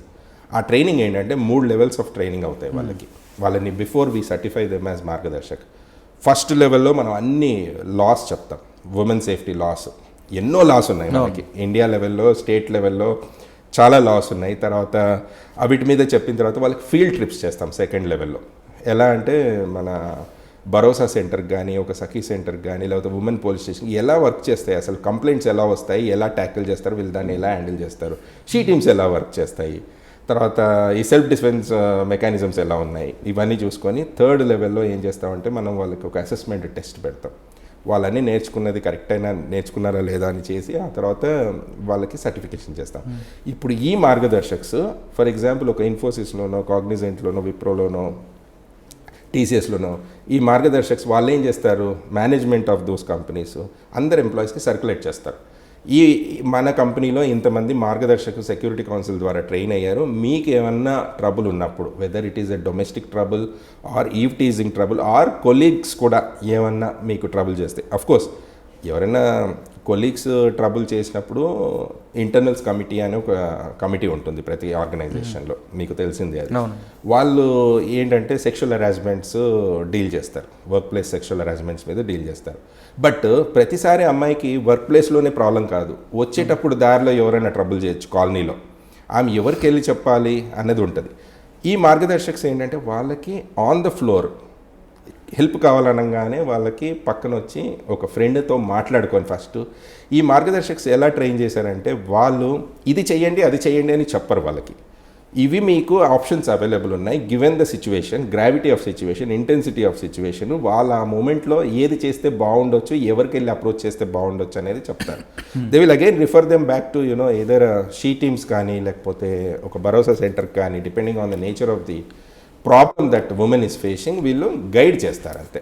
They are like a guide for on with in the company. So అందుకే ఇది చాలా క్లిక్ అయిందండి. మార్గదర్శక్ ప్రోగ్రామ్ అనేది చాలా బెనిఫిషియల్ అయింది ఎంప్లాయీస్కి. ఏ ప్రాబ్లం ఉన్నా కానీ ఫస్ట్ పోలీస్కి వచ్చే ముందు వాళ్ళకి అక్కడే వాళ్ళు ఆ కంప్లైంట్ వింటారా లేదా ప్రాబ్లమ్ సాల్వ్ చేస్తారండి? వాళ్ళు కంప్లైంట్ వింటారు, దెన్ గైడ్ చేస్తారు. They will not solve themselves, ఎందుకంటే మనం స్టిల్ యాజ్ అ మార్గదర్శక్స్ they will show them the right direction ఆ మూమెంట్లో. కొన్ని ఎలా ఉంటాయంటే ఒక ఫ్రెండ్లీ టాక్ చేసేసి ఒక చిన్న ప్రాబ్లం ఉండొచ్చు, అమ్మాయి దాన్ని పెద్ద భూతద్దుల్లో చూసుకొని కూడా నాకేదో జరిగిపోతుంది అనుకోవచ్చు. ఒక టాక్ చేసి వాళ్ళకి కొన్ని అవగాహనలు ఇచ్చేసి, చూడు ఇన్ని లాస్ ఉన్నాయి, లేకపోతే ఈ పలానా లా ప్రకారం మీరు ఇలా వెళ్ళొచ్చు, ఇది ఉంది మీకు ఆప్షన్ అని చెప్తారనమాట. ఇంకోటి దే విల్, బికాజ్ మార్గదర్శకులు అందరూ పోలీస్ స్టేషన్స్కి వెళ్ళి పోలీస్ స్టేషన్స్ ఎలా వర్క్ అవుతాయి ఇవన్నీ చూశారు కాబట్టి వాళ్ళు కూడా కొంత మటుకు చెప్తారు. ఇప్పుడు మనందరికీ తెలిసిందే, తెలంగాణలో సైబరాబాద్లో, హైదరాబాద్లో, రాచకొండలో the police teams are following friendly policing. ఎవరు వచ్చినా కానీ ఒక రిసెప్షన్ ఉంది పోలీస్ స్టేషన్లో, ఒక చక్కగా రిసీవ్ చేసుకొని వాళ్ళకి విని అసలు ఏముందనేది చేస్తారు. ఇవన్నీ కొంతమందికి జనరల్ పబ్లిక్కి ఇంకా తెలియదు కాబట్టి వీళ్ళు ఇలాంటివన్నీ అవగాహన ఇచ్చేసి, మీకు ఏది ఉన్నా కానీ ఏదైనా ట్రబుల్ ఉన్నప్పుడు డయల్ 100కి చేసేయండి. మీకు సరే ఇప్పుడు మీకు ఏ ముప్పు లేదు, కానీ ఎప్పుడన్నా మీకు ఇబ్బంది వచ్చినప్పుడు ఇమీడియట్గా మీకు ఎవరు హెల్ప్ చేయాలంటే డయల్ 100కి ఫోన్ చేయండి, వాళ్ళు వచ్చేస్తారు 7 నిమిషాల్లో అని. అంటే మీరు చేస్తున్న కార్యక్రమంలో సార్ బయట నుంచి థ్రెట్ ఉన్నా, ఈవ్ టీచింగ్ ఉన్నా మీరు దాన్ని షార్ట్ అవుట్ చేసుకోవడానికి మార్గదర్శి అంటే ఒక టీం పెట్టారు, వాళ్ళు గైడెన్స్ ఇస్తారు, అంతవరకు బాగుంది. కానీ వర్క్ లోడ్ ఎక్కువైపోయిన తర్వాత చాలామంది సూసైడ్ చేసుకుంటుంటారంట. మరి వాళ్ళని ఏ విధంగా మీరు ఐడెంటిఫై చేస్తారు, వాళ్ళు ఏ విధంగా కౌన్సిలింగ్ చేస్తుంటారో, వాళ్ళ వర్క్ లోడ్ తగ్గించడానికి, వాళ్ళకి మానసిక ఉల్లాసం ఇవ్వడానికి దాని ప్రత్యేక కార్యక్రమాలే ఉంటాయి. ఇప్పుడు మనం ఇదివరకు విన్నాం 1-2 కేసులు, వర్క్ లోడ్ వల్ల సూసైడ్ చేసుకున్నారు, ఇది ఇలా జరిగింది అలా జరిగింది, లేదంటే జాబ్ రిట్రెంచ్మెంట్ పాలసీస్ కొన్ని ఉంటాయి. అలాంటప్పుడు ఆర్గనైజేషన్స్ వాళ్ళ ఎంప్లాయీ సైజ్ని రైట్ సైజ్ చేసుకునేటప్పుడు కొంతమందిని they will allow them to go with some severity package and all that. అప్పుడు వాళ్ళకి చాలా స్ట్రెస్ అవుతుంటుంది, నెక్స్ట్ ఏంటి అనేది అప్పట్లో వచ్చింది. మీరు చూసినట్టయితే 3 years బ్యాక్ ఇలాంటిది వచ్చింది. బట్ ప్రతిసారి మనం అది అట్రిబ్యూట్ ఈ వర్క్ ప్రెషర్కి అనలేవండి, ఎందుకంటే it all depends on individual capacity. చేసేవాళ్ళు చేయగలుగుతారా, ప్రెషర్ తట్టుకోలేదు అన్నది నా ఉద్దేశం ప్రకారం కరెక్ట్ కాదు. మన కెపాసిటీ ఏదో పర్సనల్ ప్రాబ్లమ్స్ కూడా ఉండుంటాయి, అన్ని తోడ్పడేసి వాళ్ళ స్టెప్ తీసుకుని ఉండొచ్చు ఆ 1-2 కేసుల్లో, కానీ మనం అది జనరలైజ్ చేయలేము. అంటే వాళ్ళకి వర్క్ లోడ్ అట్మాస్ఫియర్ తీసుకొస్తున్నారు, మీరు రిలాక్స్ ఉండాలని. అదేవిధంగా వాళ్ళకి కౌన్సిలింగ్ చేయడం, సైకాలజిస్ట్తో మాట్లాడించడం అటువంటివి కూడా ఏమైనా చేపడుతుంది. ఇది సెక్యూరిటీ కౌన్సిల్ నుంచి మనకి మార్గదర్శకులు సైకాలజిస్ట్ కూడా ఉన్నారు. యాక్చువల్లీ భరోసా సెంటర్ చూసుకుంటే కనుక మనకి సైకాలజిస్టులు ఉన్నారు అక్కడ. సో మనం ఆటోమేటిక్గా రిఫర్ చేస్తాం. ఇదే కాకుండా ప్రతి organisation, large organisations, they have their own psychologist on board. ఇలాంటిది ఉన్నప్పుడు వాళ్ళు రెగ్యులర్గా సెషన్స్ చేస్తూనే ఉన్నారు ప్రివెంటివ్ మెజర్ కింద. వాళ్ళకి ఎందుకంటే ఫిజికల్ ఫిట్నెస్సే కాకుండా mental fitness is also very very important. ఇది గుర్తించారు, ఎందుకంటే ఐటీ ఎంప్లాయీస్ దాదాపు 8 నుంచి 9 గంటలు కంప్యూటర్స్ ముందు కూర్చొని కంటిన్యూస్గా వాళ్ళు మోనోటోనస్గా జాబ్ జరుగుతుంది కాబట్టి mentally also they have to be fit. So దాన్ని దృష్టిలో పెట్టుకొని most of the managements of IT companies they have their own psychologist on board who do regular sessions. Okay, అంటే బయట నుంచి వచ్చే థ్రెట్ నుంచి మీరు మంచి డెసిషన్ తీసుకుంటున్నారండి. కానీ ఒక్కొక్కసారి కొన్ని కంపెనీలు అంటే కరోనా టైంలో కావచ్చు, లేదంటే ఐటీ సెక్టార్ కొంచెం కొలాప్స్ అవుతున్న టైంలో సడన్గా కొంతమంది ఎంప్లాయీస్కి గ్రీన్ కార్డ్ అని, రెడ్ కార్డ్ అని ఇచ్చి బయటకు పంపిస్తుంటారు. వాళ్ళని కూడా మీరు కాపాడడానికి ఏమైనా మీ సొసైటీ ఏమైనా? ప్రస్తుతానికి ఆ సైడ్ మేము ఆలోచించలేదండి ఎక్కువ, because there are some organizations ఉన్నాయి. అలా జరిగినప్పుడు వాళ్ళు ముందుకు వచ్చేసి వాళ్ళకి తోడ్పడుతున్నారు. ఎంప్లాయీస్ సెటప్ చేసుకున్న ఆర్గనైజేషన్స్ కొన్ని ఉన్నాయి. I don't want to name, but there are at least couple of organizations that I know of. వాళ్ళు ఇమీడియట్గా వెళ్ళి నెక్స్ట్ ఏం చేయాలి, యూనో వెదర్ అది కరెక్టేనా అలా పంపించడం కాదా, వెదర్ అది లేబర్ కమిషనర్కి తీసుకెళ్లాలా లేదా, ఇదన్నీ గైడెన్స్ వాళ్ళు ఇస్తున్నారు. బట్ అదే కాకుండా మన సైడ్ నుంచి ఎలా అన్నది మనం ఆ ఆస్పెక్ట్లో ఇంకా మనం అంతగా ఆలోచించలేదు. ఓకే. తర్వాత అండి, ఇప్పుడు సైబరాబాద్లో చాలా సాఫ్ట్వేర్ కంపెనీలు ఉన్నాయి. కొన్ని మంచి కంపెనీలు ఉన్నాయి. ఆ కంపెనీలు కూడా బ్యాక్ డోర్ లేకుండా డైరెక్ట్గా ఇంటర్వ్యూ చేస్తున్నారు, ఆన్లైన్ ఇంటర్వ్యూస్లో జాబ్ ఇస్తున్నారు. కానీ ఈ ముసుగులో మీరు చెప్తున్న మాదాపూర్, గచ్చిబౌలి ఆ ప్రాంతంలో కొన్ని బ్యాక్ డోర్ కంపెనీలు ఓపెన్ అయ్యాయి. చాలామంది అబ్బాయిలు అమ్మాయిలు కానీ ఏదో తొందరగా జాబ్ వస్తుందని అంటూ ఆ బ్యాక్ డోర్ కంపెనీలో వెళ్తున్నారు. బ్యాక్ డోర్ అని తెలిసినా వెళ్తున్నారు, కానీ మోసపోతుంటారు. అటువంటి బ్యాక్ డోర్ కంపెనీకి వెళ్లకుండా ఉండాలంటే మీ వైపు నుంచి ఏమైనా వాళ్ళకి జాగ్రత్తలు చెప్తున్నారా? ఇప్పుడు మనకి ఇక్కడ అసలు చూసుకున్నట్లయితే ఎన్ని బ్యాక్ డోర్ కంపెనీస్ ఉన్నాయని మీరు అనుకుంటున్నారండి? అది మనకి అంతగా తెలియదండి. కాకపోతే ఇలాంటి కేసులు జరిగినాయి అన్నదైతే మా దృష్టికి వచ్చాయి, సైబరాబాద్ పోలీస్ దృష్టికి కూడా వచ్చాయి. అండ్ ఇది ఇక్కడ కొత్త కాదండి, ఇది ఇండియాలో మొత్తం జరిగేదే. ప్రతి మెట్రోలో ఎక్కడైతే ఇలాంటి జాబ్ ఆపర్చునిటీ అక్కడ ఇలాంటి పుట్టుకొస్తుంటాయి. పబ్లిక్ ఎవరైతే ఆస్పైరింగ్ జాబ్ ఆస్పిరెంట్స్ ఉంటారో వాళ్ళు ఇవన్నీ నమ్మకూడదు. యాక్చువల్లీ తెలిసి పడతారు. మేబీ వాళ్ళు అనుకుంటారేమో మేము కేపబుల్ కాదు, ఇంటర్వ్యూల్లో మేము పాస్ అవ్వము, మేము we should adopt backdoor entry methods అని అనుకుంటే అది చాలా తప్పు. అది చట్టరీత్యా నేరం, అది చేయకూడదు. అవును. ఓకే, చాలాసార్లు మనం ఇష్యూ చేయడం జరిగింది క్యాంపెయిన్స్, ఇలాంటి you know fake job placement companies వచ్చాయి నమ్మకూడదు అని చెప్పేసి చేయడం జరిగింది అవగాహన. ఇప్పుడు మీ చెప్తున్న ఈ రేడియేషన్లో, మీకున్న రేడియేషన్లో ఎన్ని ఉంటాయండి ఇటువంటి మష్రూమ్స్ కంపెనీలు? అంటే కరెక్ట్గా ఐడెంటిఫై చేయట్లేదా మీరు ఇంకా? మేము ఇంకా అంత కరెక్ట్గా అంటే అటువంటి ఐడెంటిఫై చేసి మీరు అంటే ఇప్పుడు కొన్ని స్కూల్స్ ఉంటాయండి, అవును, గవర్నమెంట్ అనుమతి లేకుండా నడిపే స్కూల్స్ ఇవి, అనుమతి ఉన్న స్కూల్స్ ఏమి ప్రభుత్వం ఎలాగైతే ప్రకటిస్తుందో అదేవిధంగా మీ సంస్థ నుంచి ఇటువంటి మష్రూమ్స్ కంపెనీస్ ఉన్నాయి జాగ్రత్త అంటే ఒక నోటిఫికేషన్ ఇస్తే అలా ఐడెంటిఫై అయినవి మన పోలీస్ దృష్టికి వచ్చేస్తాయండి. అలా ఏమన్నా ఉంటే ఇప్పుడు ప్రతి కంపెనీ ఐటీ కంపెనీ సెటప్ చేయాలంటే, అంటే నేను అనేది placement companies, for example recruitment companies, అలానే కాకుండా చిన్న చిన్న కంపెనీస్ మీరు అన్నట్టు వాళ్ళు చిన్న ప్రాజెక్ట్స్ పెట్టేసి ఇలా చేయడం అనేది జరుగుతుంటాయి. కానీ ఏ ఆర్గనైజేషన్ పెట్టాలన్నా కానీ ఎయిదర్ అది లార్జ్ కంపెనీస్ అయితే ఎస్ఈజెడ్ రిజిస్ట్రేషన్స్, తర్వాత they have to go through lot of other permissions చేసే రావాల్సి వస్తుంది, అక్కడ స్క్రూటినైజ్ అవుతాయి. సెకండ్ వచ్చేసి మనకి ఎస్టీపీఐ ఉంది, తర్వాత కొన్ని నాన్ ఎస్టీపీఐ ఆర్గనైజేషన్స్ ఇలా పుట్టుకొస్తుంటాయి. బట్ మన ఫోకస్ ఇంకా ఆ లెవెల్, ఎందుకంటే దానికి పోలీస్ ఆర్గనైజేషన్ ఉంది చేయడానికి. ఇలాంటిది అంటే అటువంటివి వైపు నుంచి పోలీసు కంట్రోల్ చేస్తుంది, కానీ చేస్తుంది. మీ వైపు నుంచి కూడా చేస్తే అంటే అన్ఎంప్లాయ్మెంట్ వాళ్ళకి కొంచెం బెనిఫిట్ ఉంటుందేమో కదా? అది అంటే ఆ డైరెక్షన్లో మేము ఇంకా డిస్కస్ చేయలేదు. బట్ ఇది ఒక మంచి, ఎందుకంటే దానివల్ల మీ సంస్థకి కానీ లేదా సైబరాబాద్లో ఉన్న సాఫ్ట్వేర్ కంపెనీకి ఒక మంచి మార్క్ ఉంది. ఆ మార్క్ ఇందులో కూడా అంటే ఎవరైతే అలా ఐడెంటిఫై అయ్యారో నెక్స్ట్ డే అది it will get that will be out, because పోలీస్కి వచ్చేస్తుంది ఆ ఇన్ఫర్మేషన్. తర్వాత ఆ కంపెనీ విల్ గెట్ క్లోజ్డ్. అవునా? సో అలాంటప్పుడు మళ్ళీ ఎతకాలి అంటే అలా ఎలా ఉన్నాయి, ఎంప్లాయీస్ వచ్చి చెప్పేదాకా అది బయట పడేదాకా ఎవరికి తెలియదు. సో ఆర్గనైజేషన్స్ ఏం చేస్తాయంటే, ఐటీ ఆర్గనైజేషన్స్ ఇలాంటి ఇన్ఫర్మేషన్ వచ్చినప్పుడు పోలీస్కి ఇంటిమేట్ చేస్తారు. They will okay. ఇన్ఫార్మ్. ఇప్పుడు మనం మహిళల భద్రత మీద ఎక్కువగా డిస్కస్ చేసామండి. ఇంకా ఎక్కువగా హైటెక్ సిటీ ప్రాంతంలో ఇంకొక సమస్య ఉంటుంది, ట్రాఫిక్. అవును. వీళ్ళు పనిచేసేది 8 hours అయితే వాళ్ళ ఇంటి నుంచి రావడానికి 4 to 5 hours తినేస్తుంది. మరి ఆ ట్రాఫిక్ సమస్యను మీ వాళ్ళ ఎంప్లాయీస్ అందరికీ రాకుండా ఏం చేస్తుంటారండి? అయ్యో, చాలా కార్యక్రమాలు చేపట్టామండి. అసలు రోడ్ సేఫ్టీ మీద తీసుకుంటే మొట్టమొదటిగా నాకు చెప్పాల్సింది ఏంటంటే ట్రాఫిక్ వాలంటీర్స్, మన ఇండస్ట్రీ నుంచి వచ్చిన ఎంప్లాయీస్ ఎవరైతే ట్రాఫిక్ వాలంటీర్స్. సో మనం అనుకున్నట్టు ఉమెన్స్ ఫోరం అని మనకు ఒకటి ఉంది, మనం మాట్లాడుకున్నాము మార్గదర్శక్ ఇనిషియేటివ్ అని చెప్పేసి, షీ షటిల్ గురించి మాట్లాడుకున్నాం మనము. తర్వాత ఇంకా చాలా చేపట్టాం మనం అందులో. రోడ్ సేఫ్టీకి వచ్చేటప్పటికి అదొక సిగ్నేచర్ ఇనిషియేటివ్ అండి, ట్రాఫిక్ వాలంటీర్స్. 2013లో ఒక నలుగురు మైక్రోసాఫ్ట్ సంస్థ నుంచి ఒక నలుగురు గుడ్ సమారిటన్స్ లాగా ముందుకు వచ్చేసి ఇలా మేము ట్రాఫిక్ వాలంటీరింగ్ చేస్తాము రోడ్లో వచ్చి డైలీ పీక్ అవర్లో, ఎందుకంటే అప్పుడు ట్రాఫిక్ జామ్స్ ఎక్కువ. ఇప్పుడు మనకి అట్లీస్ట్ రోడ్స్ చాలా కొత్త రోడ్స్ యాడ్ అయ్యాయి ఇప్పుడు చూసుకున్నట్టయితే. అప్పట్లో చూసుకుంటే మనకి ఆల్టర్నేట్ రోడ్స్ తక్కువ, all traffic use to go through one direction. పొద్దున్న పీక్ అవర్లో పెద్ద పెద్ద ట్రాఫిక్ జామ్స్ అయ్యేది.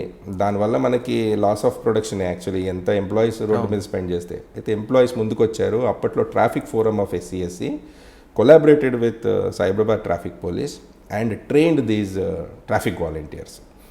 ఇవాళ చూసుకున్నట్టయితే ఆ నలుగురు స్టార్ట్ చేసిన ఇనిషియేటివ్ ఇవాళ 2600 ట్రాఫిక్ వాలంటీర్స్ రిజిస్టర్ అయ్యారు. అందులో యాక్టివ్గా చూసుకుంటే ఎప్పుడు చూసుకున్నా 300 మంది యాక్టివ్ ఉంటారు ట్రాఫిక్ వాలంటీర్. వాళ్ళు ఎంత ప్యాషనేట్ అంటే వాళ్ళు ట్రాఫిక్ వాలంటీరింగే కాదు, ఎలాంటి ఛాలెంజ్ వచ్చినా, కోవిడ్ వచ్చినప్పుడు వాళ్ళు వచ్చారు, ప్లాస్మాది అంటే వాళ్ళు వచ్చారు. మీరు ఎక్కడ చూసినా కానీ వాలంటీర్స్ వాళ్ళకి అదేదో ఓన్ డ్యూటీ లాగా వాళ్ళ కంపెనీలలో వాళ్ళు చేస్తున్నారు. కానీ అయినా కానీ ఇది ఒక సొసైటీకి మనం ఏమన్నా చెయ్యాలి అని చెప్పిన దీంట్లో కొంతమంది వాలంటీర్స్ అండి పొద్దున వస్తారు, 3 hours ఉంటారు రోడ్డు మీద, ఈవినింగ్ వస్తారు మళ్ళీ 3 to 4 hours ఉంటారు. ఇప్పుడు మీరు న్యూ ఇయర్ చూసుకున్నట్టయితే మొన్న కరోనా ఉన్నప్పటికీ, అంటే ఇప్పుడంతా లాక్డౌన్ ఇదంతా ఉన్నప్పటికీను, నైట్ న్యూ ఇయర్ అప్పుడు new year celebration drunk and drive చేయడానికి 35 మంది వచ్చారు ట్రాఫిక్ వాలంటీర్స్, ట్రాఫిక్ పోలీస్ని సపోర్ట్ చేయడానికి. సో వీళ్ళన్నీ ఇప్పటి వరకు అండి మనము దాదాపు 25,000 hours ఆఫ్ కాంట్రిబ్యూషన్ చేశారు వీళ్ళందరూ కంబైన్డ్గా చూసుకున్నట్టయితే ట్రాఫిక్ వాలంటీర్స్. అందులో ఇంకొక గమనించాల్సింది ఏమంటే మహిళా ట్రాఫిక్ వాలంటీర్స్ కూడా ఉన్నారు. 25% మహిళా ట్రాఫిక్ వాలంటీర్స్ ఉన్నారు. అంటే ఒక అమ్మాయి రోడ్డు మీదకి వచ్చేసి ఎండలో నించొని వాళ్ళు చేస్తున్నారంటే మీరు ఆలోచించండి వీళ్ళకి ఎంత ఇంట్రెస్ట్ ఉంది ఈ వాలంటీర్స్కి. ఏదైనా ఒక చేంజ్ తీసుకురావాలి బిహేవియర్, మన రోడ్ యూజర్స్కి ఒక ప్లెజరస్ రోడ్ డ్రైవ్ ఎక్స్పీరియన్స్ తీసుకురావాల్సి ఉందని చెప్పేసి వాళ్ళు బాగా ఆలోచిస్తుంటారనమాట. సో ఇదొకటే కాకుండా మనం ఇంకోటి ఏం చేసాము రోడ్ సేఫ్టీలో అంటే సేమ్ మహిళా సేఫ్టీకి మనం ఎలా అయితే అవేర్నెస్ సెషన్స్ చేసాము ఐటీ కంపెనీలో, రోడ్ సేఫ్టీ సెషన్స్ ఇప్పటి వరకు మనం 60,000 మంది ఎంప్లాయీస్కి రోడ్ సేఫ్టీ సెషన్స్ కండక్ట్ చేసాం ఐటీ కంపెనీస్లో.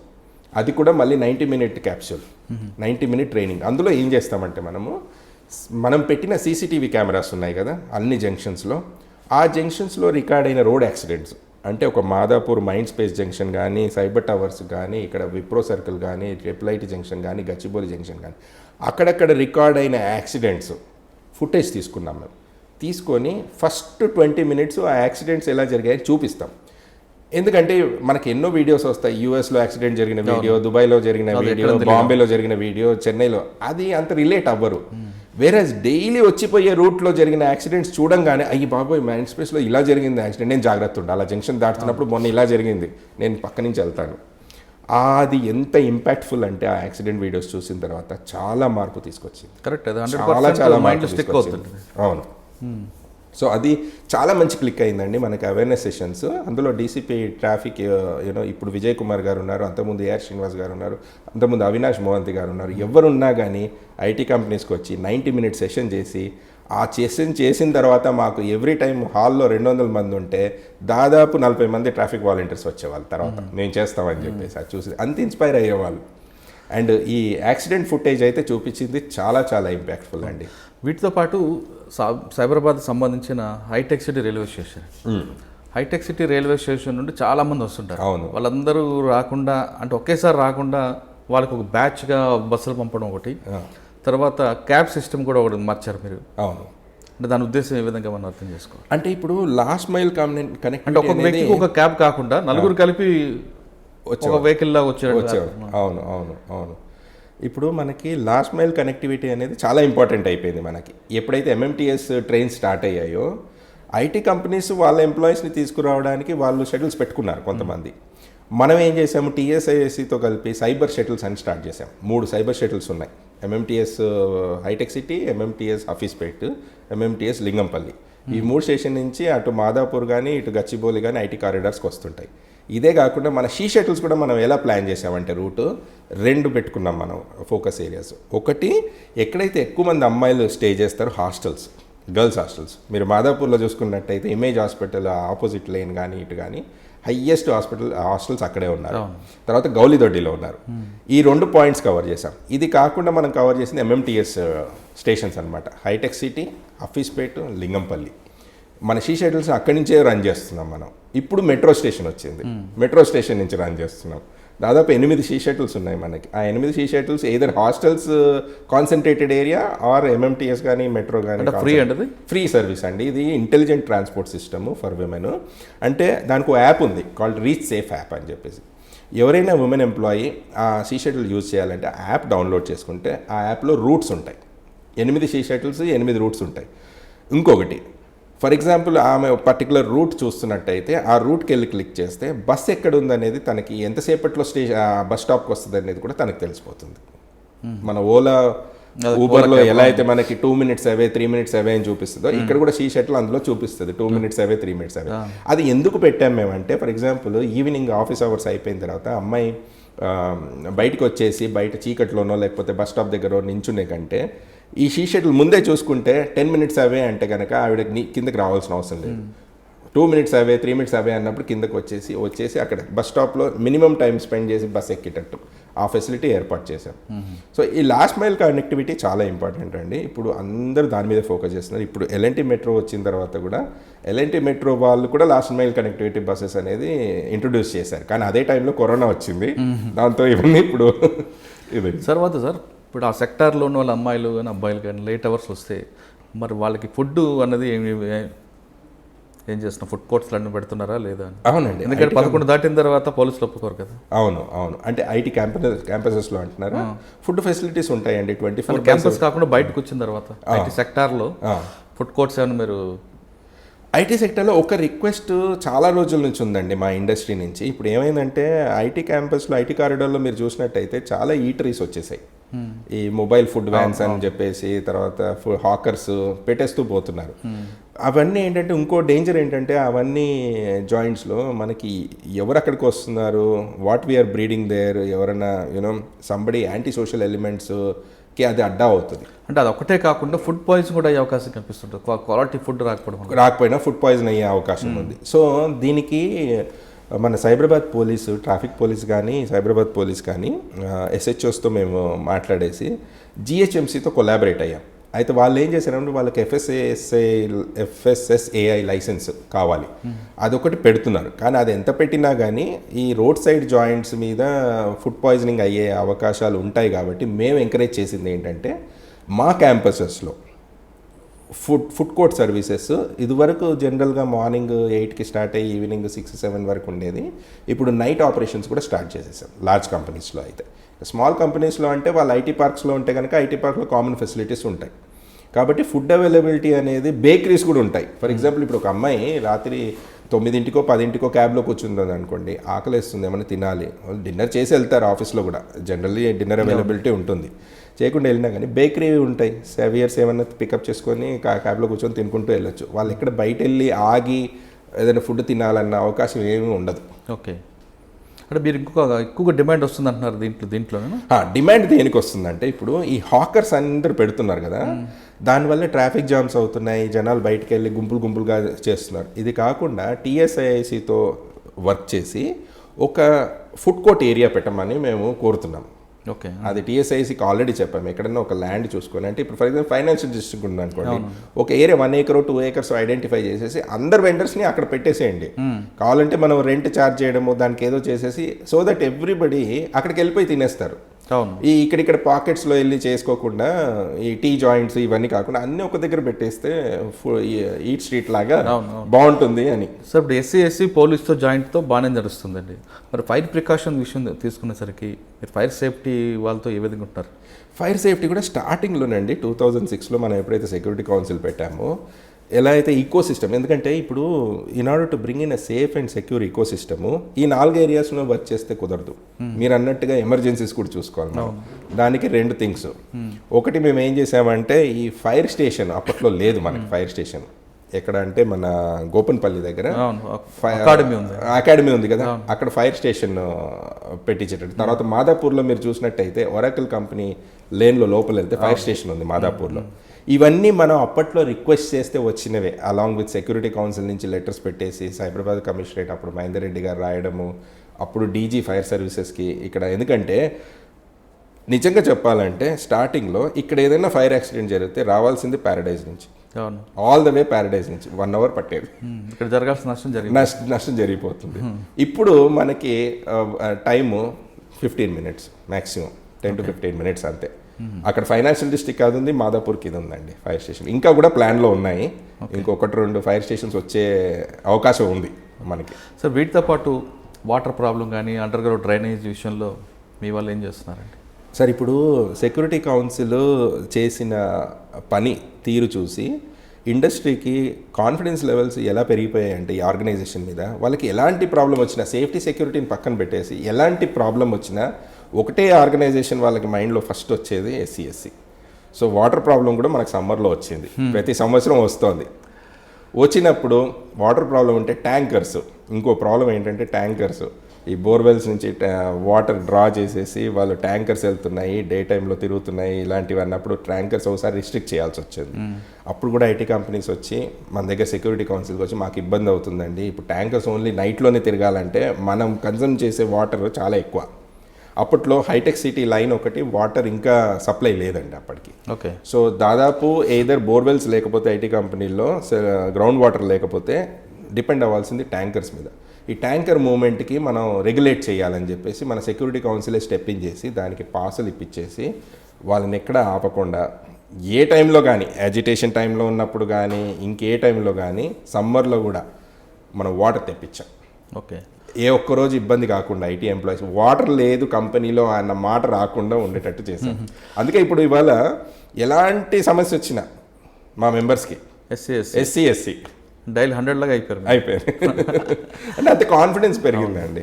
ఇంకోటి చెప్పాలంటే కోవిడ్ టైంలో, అంటే కోవిడ్కి వెళ్ళే ముందు ఇంకొకటి ఉందండి మీ దగ్గర, సైబర్ అటాక్స్ జరగకుండా మీరు ఎస్సీ నుండి పోలీసు హెల్ప్తో ఏ విధంగా మీ వాళ్ళందరికీ సార్ ట్రైనింగ్, ఇప్పుడు వాళ్ళని ఏ విధంగా ప్రికాషన్ తీసుకుంటారు? అలాగే సైబర్ సెక్యూరిటీకి వచ్చేసి అండి, ఎస్సీఎస్సి చేసిన వర్క్ ఏంటంటే మనం యాన్యువల్ కాంక్లేవ్ ఒకటి చేస్తాం, యాన్యువల్ సైబర్ సెక్యూరిటీ కాంక్లేవ్. ఇప్పుడు వరకు 5 ఎడిషన్స్ చేసాం మనం లాస్ట్ 5 years నుంచి.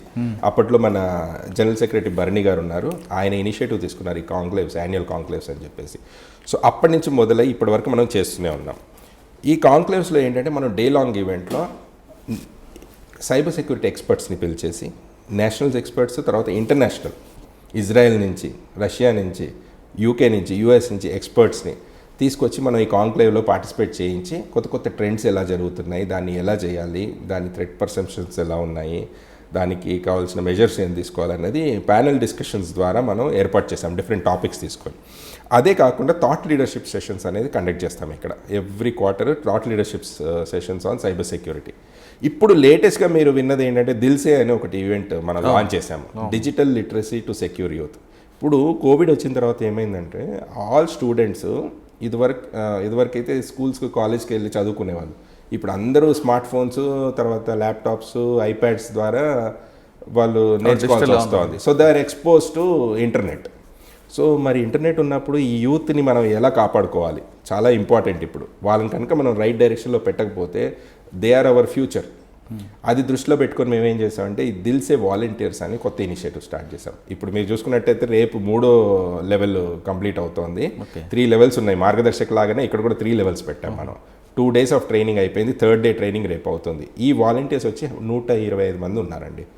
ఈ 125 మంది మోస్ట్లీ 80% ఐటీ ఎంప్లాయీస్, బ్యాలెన్స్ కొంతమంది టీచర్స్ ఉన్నారు, కమ్యూనిటీ మెంబర్స్ ఉన్నారు. వాళ్ళ ఇంట్రెస్ట్ ఎవరికైతే సైబర్ సెక్యూరిటీలో ప్యాషన్ ఉందో వాళ్ళు వచ్చారు.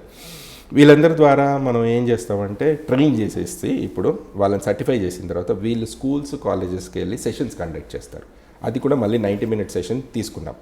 అన్నీ కవర్ చేస్తారు, సోషల్ మీడియా పెరల్స్ మీద, డార్క్ నెట్ మీద, ఇంటర్నెట్లో ఎలా యూజ్ చేయాలి, స్మార్ట్ ఫోన్స్ ఎలా వాడుకోవాలి, అందులో జాగ్రత్తలు ఏంటి, ఫేక్ న్యూస్ని ఎలా హ్యాండిల్ చేయాలి, మనం ఎలా గుర్తించాలి అసలు ఫస్ట్ ఫేక్ న్యూస్, ఇవన్నిటి మీద, డిజిటల్ పేరెంటింగ్, తర్వాత పేరెంట్స్కి కూడా, టీచర్స్కి కూడా, అన్ని రకాలుగా మనం ఒక దాదాపు 21 topics మీద మనం ట్రైన్ చేస్తున్నామండి వీళ్ళకి. ఇది ఒక మంచి చక్కటి ఇనిషియేటివ్. ఇదే కాకుండా మీరు అన్నట్టుగా ఇప్పుడు సైబర్ థ్రెట్స్ ఏదైతే కంపెనీకి వస్తాయి, ర్యాన్సమ్ వేర్ లాంటి అటాక్, ఇందులో ఏమవుతుందంటే అండి మోస్ట్ ఆఫ్ ది కంపెనీస్ ఇలాంటి థ్రెట్స్ వచ్చినప్పుడు కూడా రిపోర్ట్ చేయరు. చిన్న చిన్న ఇన్సిడెంట్స్ ఏమన్నా ఉన్నా కానీ organization policy, they don't report it outside. So చేయకుండా మనకు ట్రెండ్స్ తెలుస్తుంటాయి. దాని మీద మనం ఇప్పుడు ఒకటి centre of excellence for cyber security అనేది మనం కొత్త ప్రోగ్రామ్ లాంచ్ చేస్తున్నాం ఇప్పుడు. అంటే మన ఎస్సీఎస్సి ద్వారా ఇక్కడే ఒక ల్యాబ్ లాంటిది ఏర్పాటు చేసి సైబరాబాద్ కమిషనరేట్లోనే ఎస్సీఎస్సి ఆధ్వర్యంలో centre of excellence for COE for cyber security. అది అఫ్కోర్స్ ఇప్పుడు మేము మొదలు పెడితే ఒక 1 yearలో అది రెడీ అవుతుంది ఒక ఫెసిలిటీ. దాన్ని ఏంటంటే again bridge between cyber crimes police and the industry and community. మనం బ్రిడ్జ్ ఎలా చేయాలి. ఇప్పుడు రోజు మీరు చూస్తున్నట్టయితే ఆన్లైన్ ఫ్రాడ్స్ ఎక్కువైపోయాయి, రోజు కొత్తటి పుట్టుకొస్తుంది. దీనికి ఏంటంటే అవేర్నెస్, ట్రైనింగ్ ఇలాంటివి చాలా అవసరం.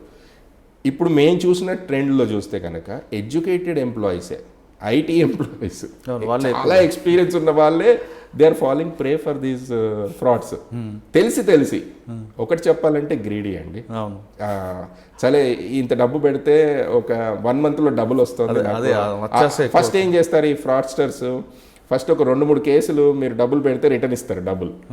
దాంతో కాన్ఫిడెన్స్ గెయిన్ చేసుకుంటారు. వాళ్ళతో గెయిన్ చేసిన తర్వాత సడన్గా మల్టిప్లై చేసేసి డబ్బులు తీసేసుకున్న తర్వాత వీళ్ళకి తెలిసే లోపల అది ఫ్రాడ్ అని they would have lost 10 lakh rupees, 20. మొన్న ఈ మధ్య ఒక కేసు వచ్చిందండి, 22 lakh rupees one IT employee అప్పులు చేసి మరీ తెచ్చిపెట్టాడు అందులో. కానీ ఒక 1 month వరకు కూడా ఆయనకి అది ఫ్రాడ్ అని తెలియదు. అదే అడిగాం ఫస్ట్ క్వశ్చన్, ఇంతగా అసలు ఎలా మీరు నమ్మేశారు, ఎవరన్నా ఇవ్వగలుగుతారా అంత డబ్బులు? ఇస్తారంటేనే మీరు ఫస్ట్ డౌట్ పడాలి. ఏదో బ్యాంకులో పెట్టుకుంటే 4%, 5% ఇంట్రెస్ట్ కూడా రావట్లేదు, మ్యూచువల్ ఫండ్స్లో పెట్టుకుంటే 8 to 10% కూడా రావట్లేదు, మీకు అలా 100% అవుతుందని చెప్తే ఎలా నమ్మారు? సో ఇదంతా బేసిక్ అండి.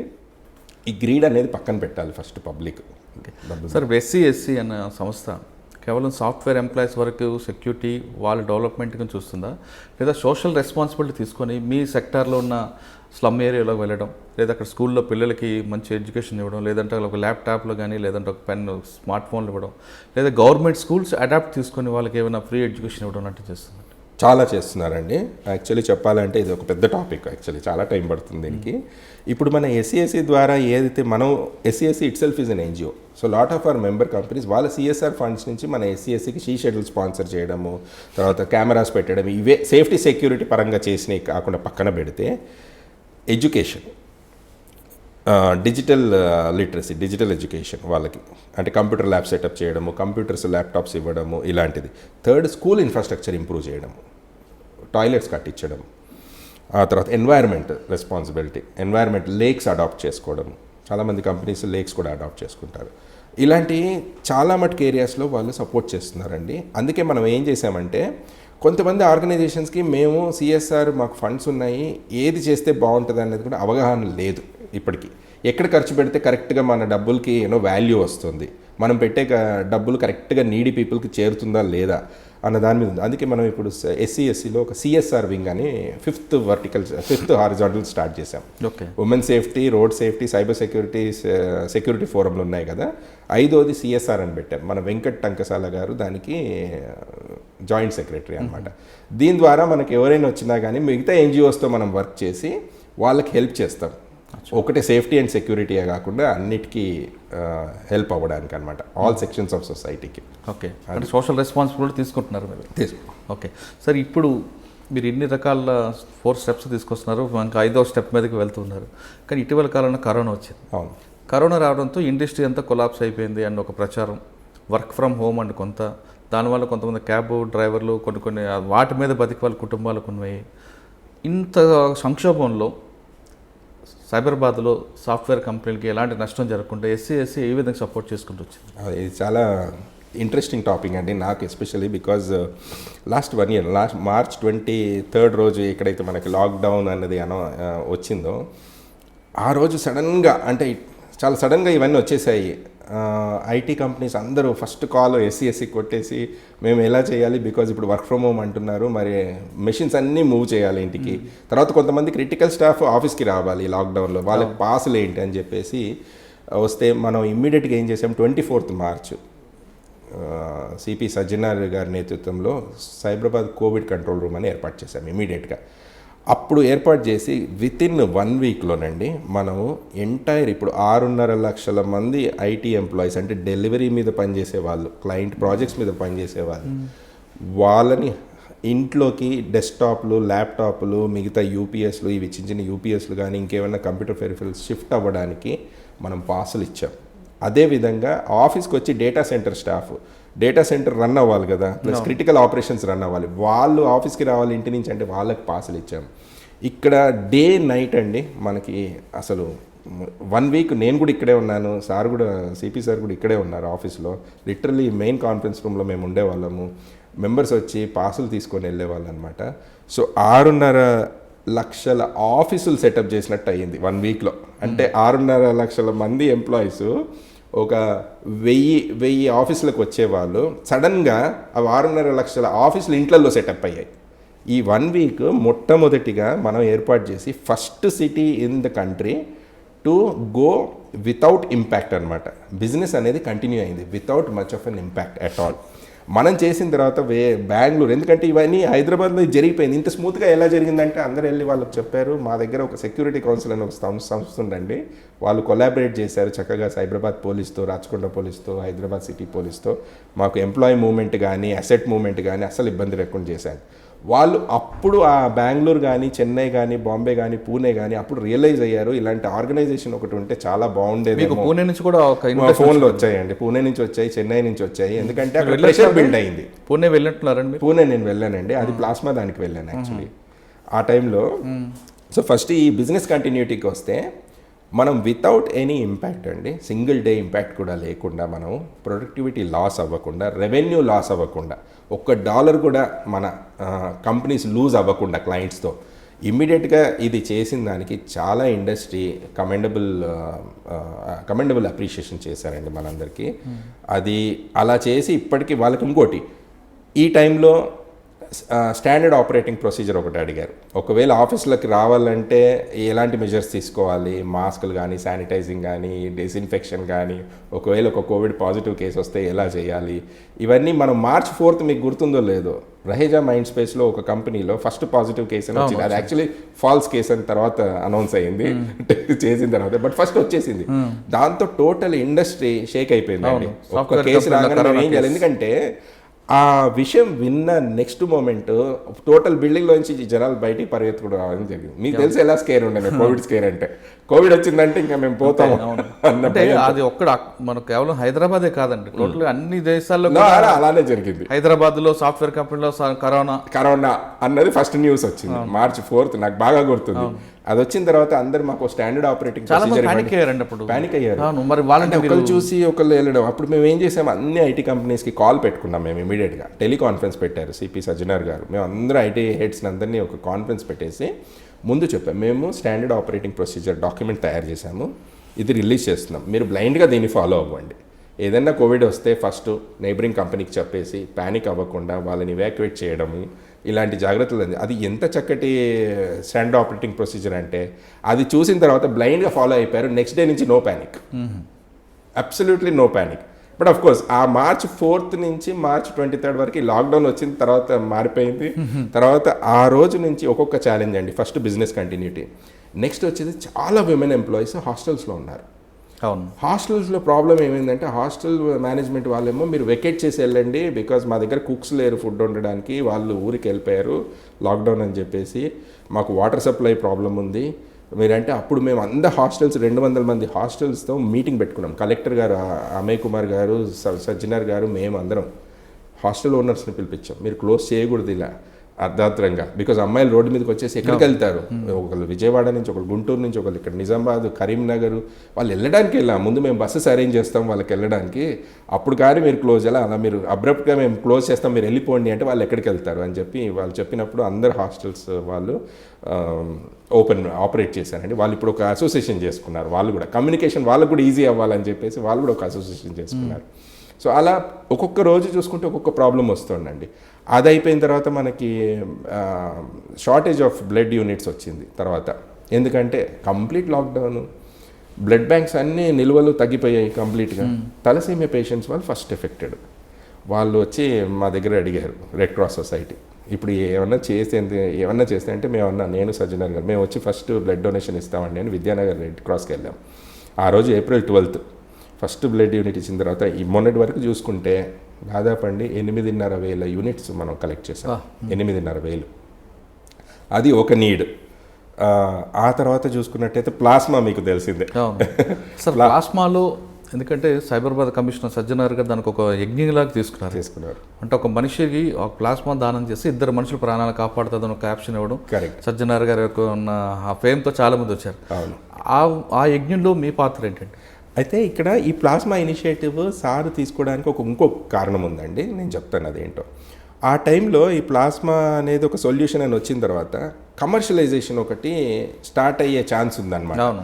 హాస్పిటల్లో వెళ్ళాలంటే ప్లాస్మా కోసం జనాలు ₹1,00,000 2,00,000 ఇవ్వడానికి కూడా రెడీ అయ్యారు. దాంట్లో బ్రోకర్లు పేషెంట్ అటెండ్ దాంట్లో బ్రోకర్లు కూడా తయారు. అవును. ఈ కమర్షియలైజేషన్ని ఆపాలి అంటే ఒక క్రెడిబిలిటీ ఉన్న ఆర్గనైజేషన్, ఒక క్రెడిబిలిటీ ఉన్న గవర్నమెంట్ డిపార్ట్మెంట్ లైక్ పోలీసు కానీ సెక్యూరిటీ కౌన్సిల్ లాంటి వాళ్ళు టేకప్ చేస్తే ఈ కమర్షియలైజేషన్ మనం అరెస్ట్ చేయొచ్చు అని చెప్పిన ఆ మెయిన్ ఒక ఉద్దేశంతో మేము స్టార్ట్ చేసాం. చేసిన తర్వాత ఇక్కడ కోవిడ్ కంట్రోల్ రూమ్ నుంచి మన వాలంటీర్స్ని అందరినీ పిలిచేసి మనం కాల్స్ చేయడం. ఎందుకంటే హాస్పిటల్స్కి వచ్చి ఎవరైతే కోవిడ్ పాజిటివ్ ఉన్నారో ఆ డేటాబేస్ అంతా మన డాక్టర్ శ్రీనివాస్ గారు మెడికల్ డైరెక్టర్, ఆయన అన్నారు మీకు డేటా కావాలంటే మేము ఇస్తామండి, మీరు రీచ్ అవుట్ అయ్యి ఎంకరేజ్ చేయొచ్చు అని. అది తీసుకొని డేటా కాల్స్ చేయడం మొదలుపెట్టాం. పోలీస్ ఆఫీసర్స్, వాలంటీర్స్, ఇదే మెయిన్ కాన్ఫరెన్స్ రూమ్లో ఇది ఒక కాల్ సెంటర్ లాగా తయారైందండి. డైలీ ఒక్కొక్క వాలంటీర్ 100 మందికి ఫోన్ చేసేవాళ్ళు అనమాట, పొద్దున్న నుంచి సాయంత్రం వరకు చేసి కన్విన్స్. ఆ టైంలో మేమేమనుకున్నామంటే ఒక ప్లాట్ఫామ్ ఉంటే బాగుంటుంది. బికాజ్ ఈ కాల్స్ ఎవరున్నారు, ఎవరు ఇద్దామనుకుంటున్నారు, ఎవరు నీడ్ ఉన్నారు మనకు తెలియదు. దానికోసం మనం ఏం చేసామంటే చక్కగా ఒక వెబ్ లింక్ ఏర్పాటు చేసాం, donateplasma.scsc.in అని చెప్పేసి. అది ఎంత క్లిక్ అయిపోయిందంటే దాంట్లో 10,000 మంది రిక్వెస్ట్లు పెట్టుకున్నారు. అందులో డోనర్స్ దాదాపు 3,000 మంది డోనర్స్ రిజిస్టర్ చేసుకున్నారు. అందులో మనకి డైలీ వచ్చేసేది అనమాట, ఎక్కడెక్కడి నుంచో, తెలంగాణ మొత్తం నుంచే, మనకు బయట స్టేషన్ నుంచి కూడా రిజిస్టర్ చేసుకున్నారు అందులో. బట్ మనం ఎక్కడ వీలైతే అక్కడ మనం ఆ సిటీకి ఫోన్ చేసి ఇలా రిక్వెస్ట్ వచ్చేయండి చూసుకోండి అని చెప్పేవాళ్ళం. మనం అక్కడ కూడా వైజాగ్ వస్తే వైజాగ్ చెప్పేవాళ్ళం, విజయవాడ వస్తే విజయవాడ చెప్పేవాళ్ళం, కరీంనగర్ అయితే కరీంనగర్, నిజామాబాద్ అయితే నిజామాబాద్. ఇవన్నీ చేసినప్పుడు ఈ ప్లాట్ఫామ్ ఎంత సక్సెస్ అయిందంటే పూణే గవర్నమెంట్ మున్సిపల్ కార్పొరేషన్ నుంచి మాకు ఫోన్ వచ్చింది, మీరేదో ఇది స్టార్ట్ చేశారు ఇండియాలోనే మొట్టమొదటిగా, మేము అది అడాప్ట్ చేసుకోవచ్చా, ఇన్స్టెడ్ ఆఫ్ మేము మళ్ళీ కొత్తగా తయారు చేసుకోవాలంటే మాకు టైం లేదు, మీరు కనుక మాకు హెల్ప్ చేస్తే బాగుంటుందంటే ఇమీడియట్గా సజ్జనార్ గారు అన్నారు, మీరు వాళ్ళ ఖర్చు లేకుండా మన ప్లాట్ఫామ్ని క్లోన్ చేసేసి కొత్త వాళ్ళకి ఇవ్వండి అని చెప్తే 48 అవర్స్లో అండి ఆ ప్లాట్ఫామ్ మేము క్రియేట్ చేసాం. థ్యాంక్స్ టు పల్లవ్ అని చెప్పి మనకు యాప్ డెవలపర్ ఉన్నారు, క్విక్గా చేసి ఇచ్చారు మహారాష్ట్ర గవర్నమెంట్కి. అది తీసుకెళ్ళి లాంచ్ చేయడానికి అక్కడ చీఫ్ మినిస్టర్ ఉద్ధవ్రావు ఠాక్రే పూణేకి వస్తున్నారని తెలిసింది డైరెక్ట్. వాళ్ళు అదే రోజు మేము లాంచ్ చేస్తామండి చీఫ్ మినిస్టర్ గారు ఉన్నప్పుడు, బికాజ్ మాకు ఇది జనాల్లోకి తెలియాలి దట్ ఈ ప్లాట్ఫామ్ ఉందని, మీరు తప్పకుండా మీరు ఎవరన్నా వచ్చి లాంచ్ చేస్తే బాగుంటుందని కోరితే పోలీస్ కమిషనర్ అప్పుడు వెంకటేశం గారు అని ఉన్నారు, ఆయన సార్కి కూడా ఫోన్ చేసి అంటే సార్ అన్నారు కృష్ణ గారు వస్తారండి లాంచ్ చేస్తారంటే ఆల్ ద వే అది యాప్ రెడీ అవ్వగానే ఇక్కడి నుంచి కార్ వేసుకొని పూణే వెళ్ళిపోయి అది లాంచ్ చేసి వాళ్ళకి హెల్ప్ చేసి ఎలా వర్క్ అవుతుంది యాప్ అంత టీంకి వాళ్ళకి ట్రైనింగ్ ఇచ్చేసి వచ్చాను. అక్కడ సక్సెస్ అయిందండి, అక్కడ పూణేలో బాగా సక్సెస్ అయిందండి. పూణే అయిన తర్వాత మహారాష్ట్ర కౌన్సిల్ ఒకటి ఉంది, మెడికల్ కౌన్సిల్, వాళ్ళు మళ్ళీ ఎంటైర్ మహారాష్ట్రకి ఇంప్లిమెంట్ చేశారు. అది ఒక పూణే సిటీకే ఎందుకు అని చెప్పేసి. కానీ పూణేలో ఆల్రెడీ సాఫ్ట్వేర్ కంపెనీ ఉన్నాయి. అవును, మళ్ళీ వాళ్ళు ఏమైనా ప్రొఫెషనల్ జెర్సీ తీసుకోలేదు? తీసుకోలేదండి, ఎందుకంటే అందరికీ తెలిసిందే ఇక్కడ ఒక సెక్యూరిటీ కౌన్సిల్ ఉంది, అక్కడ సెక్యూరిటీ కౌన్సిల్ లేదు. అప్రోచ్ అవ్వాలన్నా కానీ గవర్నమెంట్ మెషినరీకి కానీ మున్సిపల్ కార్పొరేషన్ ఎవరిని అప్రోచ్ అవ్వాలి, ఎవరు చేయగలుగుతారు ఇలాంటిది అన్నది అవగాహన లేదు. వేరేజ్ ఇక్కడ సక్సెస్ఫుల్గా ఒకటి ఇంప్లిమెంట్ అయిపోయి whole nation was talking about this particular initiative. They said why not we actually salvage take the benefit అని, లెవరేజ్ చేసుకోవాలని. దాంతో వచ్చింది, అది బాగా క్లిక్ అయింది. తర్వాత ఢిల్లీ నుంచి రెడ్ క్రాస్ సొసైటీ ఫోన్ చేశారండి, తర్వాత పూణేలో ఇంప్లిమెంట్ అయిన తర్వాత మాకు కూడా చేస్తారా అని చెప్పేసి. అఫ్కోర్స్ ఢిల్లీ టేకప్ చేశారు ప్లాస్మా ఇనిషియేటివ్, బాగానే టేకప్ చేశారు వాళ్ళు, హైదరాబాద్ లాగా. ప్లాట్ఫామ్ కావాలని వాళ్ళు కూడా అడిగారు. సో వాళ్ళు ఎలా వర్కౌట్ అవుతుందో మనం వాళ్ళకి అవగాహన ఇచ్చాం. అచ్చా సార్, ప్లాస్మా తర్వాత మీ సంస్థ దాదాపు 15 సంవత్సరాలు పూర్తయింది. ఈ 15 సంవత్సరాల్లో మీరు 7 కమిషన్లో చూసుంటారు. అవును. అండ్ వీళ్ళందరిలో మీకు బాగా మీతో మీ సంస్థ కలుపుకుని పోయే కమిషనర్లు ఎవరైనా అందరూ కలుపుకుని పోయారా? ఇప్పుడు చెప్పాలంటే అండి, స్టార్టింగ్ నుంచి మీకు తెలుసు, ఇప్పుడున్న డీజీపీ మహేందర్ రెడ్డి గారు అప్పుడు కమిషనర్, ఆయన స్టార్ట్ చేశారు చాలా ప్యాషనెట్తో. ఆయన ఏ ప్యాషనెట్తో అయితే స్టార్ట్ చేశారో ఇవాళ వరకు అదే లెవెల్లో వెళ్తోంది. దాదాపు అందరు కమిషనర్లు మనకి సపోర్టివ్గా ఉన్నారు మనం చేసే ఇనిషియేటివ్స్. చాలా మటుకు మధ్యలో నేను చెప్పాలంటే సివి ఆనంద్ గారు వచ్చిన తర్వాత దాన్ని మళ్ళీ నెక్స్ట్ లెవెల్కి తీసుకెళ్లారు. అంటే ఒక రకంగా అన్నీ జరుగుతున్నాయి, సస్టైన్ అయ్యాము, మంచి మంచి ఇనిషియేటివ్స్, ఇవి కాకుండా ఇవి చేద్దాము అని చెప్పేసి సివి ఆనంద్ గారు వచ్చిన తర్వాత మళ్ళీ కొన్ని ఇనిషియేటివ్స్ టేకప్ చేయండి. అలాగే మళ్ళీ సందీప్ శాండిల్య గారు వచ్చారు, తర్వాత సజ్జనార్ గారు వచ్చిన తర్వాత మళ్ళీ కంప్లీట్గా మనం ఇంకా ఇది కాదు ఇంకో లెవెల్ ఎక్కడికో తీసుకెళ్లారు సార్. ఆయనకున్న ప్యాషన్, ఆయనకున్న ఐడియాస్, అంటే ఎలా మనం మ్యాక్సిమైజ్ చేయాలి ఈ పాజిటివ్ ఇంపాక్ట్ సొసైటీకి ఎలా మ్యాక్సిమైజ్ చేయాలి అన్నది సార్ లీడర్షిప్లో బాగా పెరిగింది యాక్చువల్లీ చెప్పాలంటే. కానీ ఎస్సీ అనేది కేవలం సాఫ్ట్వేర్ కంపెనీలకు మాత్రం పరిమితం అవుతుంది. ఎందుకంటే హైదరాబాద్, సైబరాబాద్లో ఫార్మా కంపెనీలు కూడా వచ్చాయి, వాటి వైపు ఎక్కువగా ఫోకస్ చేయట్లేదు అన్నది కూడా. ఇప్పుడు ఏమైందంటే అండి, కోవిడ్ టైంలో మనకి ఈ ఎసెన్షియల్ పాసెస్ మనం ఎప్పుడైతే ఇష్యూ చేయడం మొదలుపెట్టాం కోవిడ్ కంట్రోల్ రూమ్ నుంచి, మనకి ఐటీ కంపెనీసే కాకుండా ఫార్మా కంపెనీస్, మ్యానుఫ్యాక్చరింగ్ కంపెనీస్, అటు ఇన్ఫ్రాస్ట్రక్చర్ కంపెనీస్, హెల్త్ కేర్, తర్వాత హాస్పిటాలిటీ అందరూ వచ్చారు. మనకి వచ్చినప్పుడు వాళ్ళకి ఫస్ట్ టైం ఎస్సీఎస్సీ గురించి తెలుసుకున్నారు. అసలు ఈ ఆర్గనైజేషన్ ఏంటి ఎస్సీఎస్సీ అనేది తెలుసుకొని ఆ ఇండస్ట్రీ ఫ్రెటర్నిటీ మెంబర్స్ వచ్చేసి మమ్మల్ని అడిగారు, మేము కూడా ఈ ఆర్గనైజేషన్లో భాగస్వామ్యంలో కావచ్చా, ఇది ఒక చక్కగా నడుస్తోంది, ఇది భాగస్వామ్యం అయితే బాగుంటుంది అని చెప్పినప్పుడు నేను సజ్జనార్ గారు కూర్చొని మాట్లాడాము. అవును, ఈ ఐటీ ఇండస్ట్రీకే ఎందుకు పరిమితం అవ్వాలి, ఎంటైర్ సైబరాబాద్లో ఉన్న ప్రతి ఇండస్ట్రీ సెక్టర్ని కూడా మనం దీంట్లోకి కలుపుకొని వెళ్తే మనం చేసిన మంచి పనులు అందరికీ బెనిఫిట్ అవుతాయి అన్న దాంతో లాస్ట్ అక్టోబర్లో అండి మనం 5 మోర్ ఇండస్ట్రీ సెక్టర్స్ మన ఎస్సీఎస్సీలో ఇంక్లూడ్ చేశాం. ఇప్పుడు రేపు తీసుకున్నట్టయితే టుమారో మ్యానుఫ్యాక్చరింగ్ యూనిట్స్తో మనకి ఫస్ట్ ఇంటరాక్టివ్ సెషన్ ఉంది శంషాబాద్లో మల్లికా కన్వెన్షన్లో. రేపు 3 మధ్యాహ్నం ఉంది. Next week, next Saturday pharma industry మెంబర్స్తో ఉందన్నమాట. అలా ప్రతి మెంబర్స్తో మేము కనెక్ట్ అయ్యి ఇప్పుడు వాళ్ళందరూ కూడా సెక్యూరిటీ కౌన్సిల్లో ఇన్వాల్వ్ అయ్యారు. సో ఇప్పుడు ఇది ఓన్లీ ఐటీకి కాదు. ఇప్పుడు ఇంకోటి మనం గమనించాల్సింది ఏంటంటే IT industry is high human intensive industry, human capital ఎక్కువ. అంటే నేను చెప్పింది 10 లక్షల మంది ఉన్నారు, మోర్ దాన్ 1 మిలియన్ యాక్చువల్లీ చెప్పాలంటే. అలా చూసుకుంటే హ్యూమన్ క్యాపిటల్గా కింద చూసుకుంటే నెక్స్ట్ ఇండస్ట్రీ ఏంటంటే ఫార్మా అండి మనకి, ఆ తర్వాత మ్యానుఫ్యాక్చరింగ్ అండి, 3. సో ఈ 3. ఇదే కాకుండా మనకి ఇన్ఫ్రాస్ట్రక్చర్, రియల్ ఎస్టేట్ డెవలపర్స్ వాళ్ళు ఉన్నారు, అక్కడ కూడా డైలీ వేజ్ వర్కర్స్, తర్వాత కన్స్ట్రక్షన్ వర్కర్స్, అది కూడా పెద్దది. ఎందుకంటే మనకు మైగ్రెంట్ వర్కర్స్, ఈ గెస్ట్ వర్కర్స్ ఇష్యూ వచ్చినప్పుడు మనం ఆ వర్టికల్తో చాలా ఇంటరాక్ట్ అయ్యాం డెవలపర్ కమ్యూనిటీతో. వాళ్ళకి ఎలా రిలీఫ్ యాక్టివిటీస్ చేయాలి, వాళ్ళని ఎలా వాళ్ళ హోమ్ టౌన్స్కి పంపించాలి, ప్లస్ ఆ తర్వాత ఎలా బ్యాక్ తీసుకురావాలి మన వాళ్ళని. ఇప్పుడు వేరే స్టేట్ వాళ్ళు ఇక్కడ వచ్చి పనిచేస్తున్నారు, మన స్టేట్ వాళ్ళు వేరే దగ్గరికి వెళ్ళి పనిచేస్తున్నారు, వాళ్ళందరూ రిటర్న్ వచ్చారు. అది ఛానలైజ్ చేసి వీళ్ళ యాక్టివిటీస్ ఎలా కంటిన్యూ చేయాలన్నది ఇవన్నీ మనం చాలా చేసాము కొలాబరేట్ అయ్యి.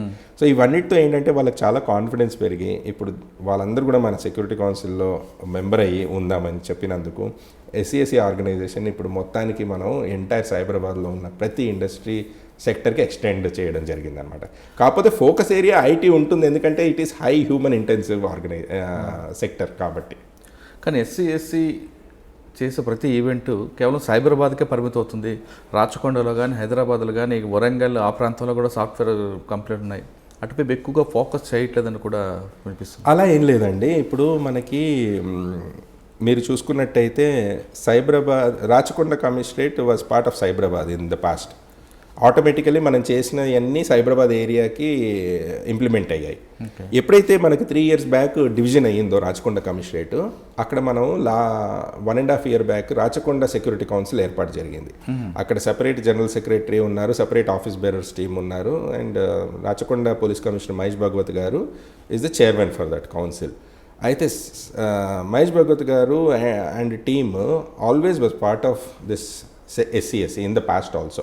సో సేమ్ ప్రోగ్రామ్స్ ఇప్పుడు అక్కడ కూడా బాగానే చక్కగా ఇంప్లిమెంట్ ఎక్కువగా సైబరాబాద్ ఎస్సీఎస్సీ ఎక్కువ, ఎందుకంటే ఇది it has become like a parent organisation, తర్వాత పెద్ద organisation in existence for 15 years, అన్ని మెచ్యూర్డ్ లెవెల్కి వచ్చేసాయి, సస్టెనెన్స్ అయ్యాయి ప్రోగ్రామ్స్ అన్నీ.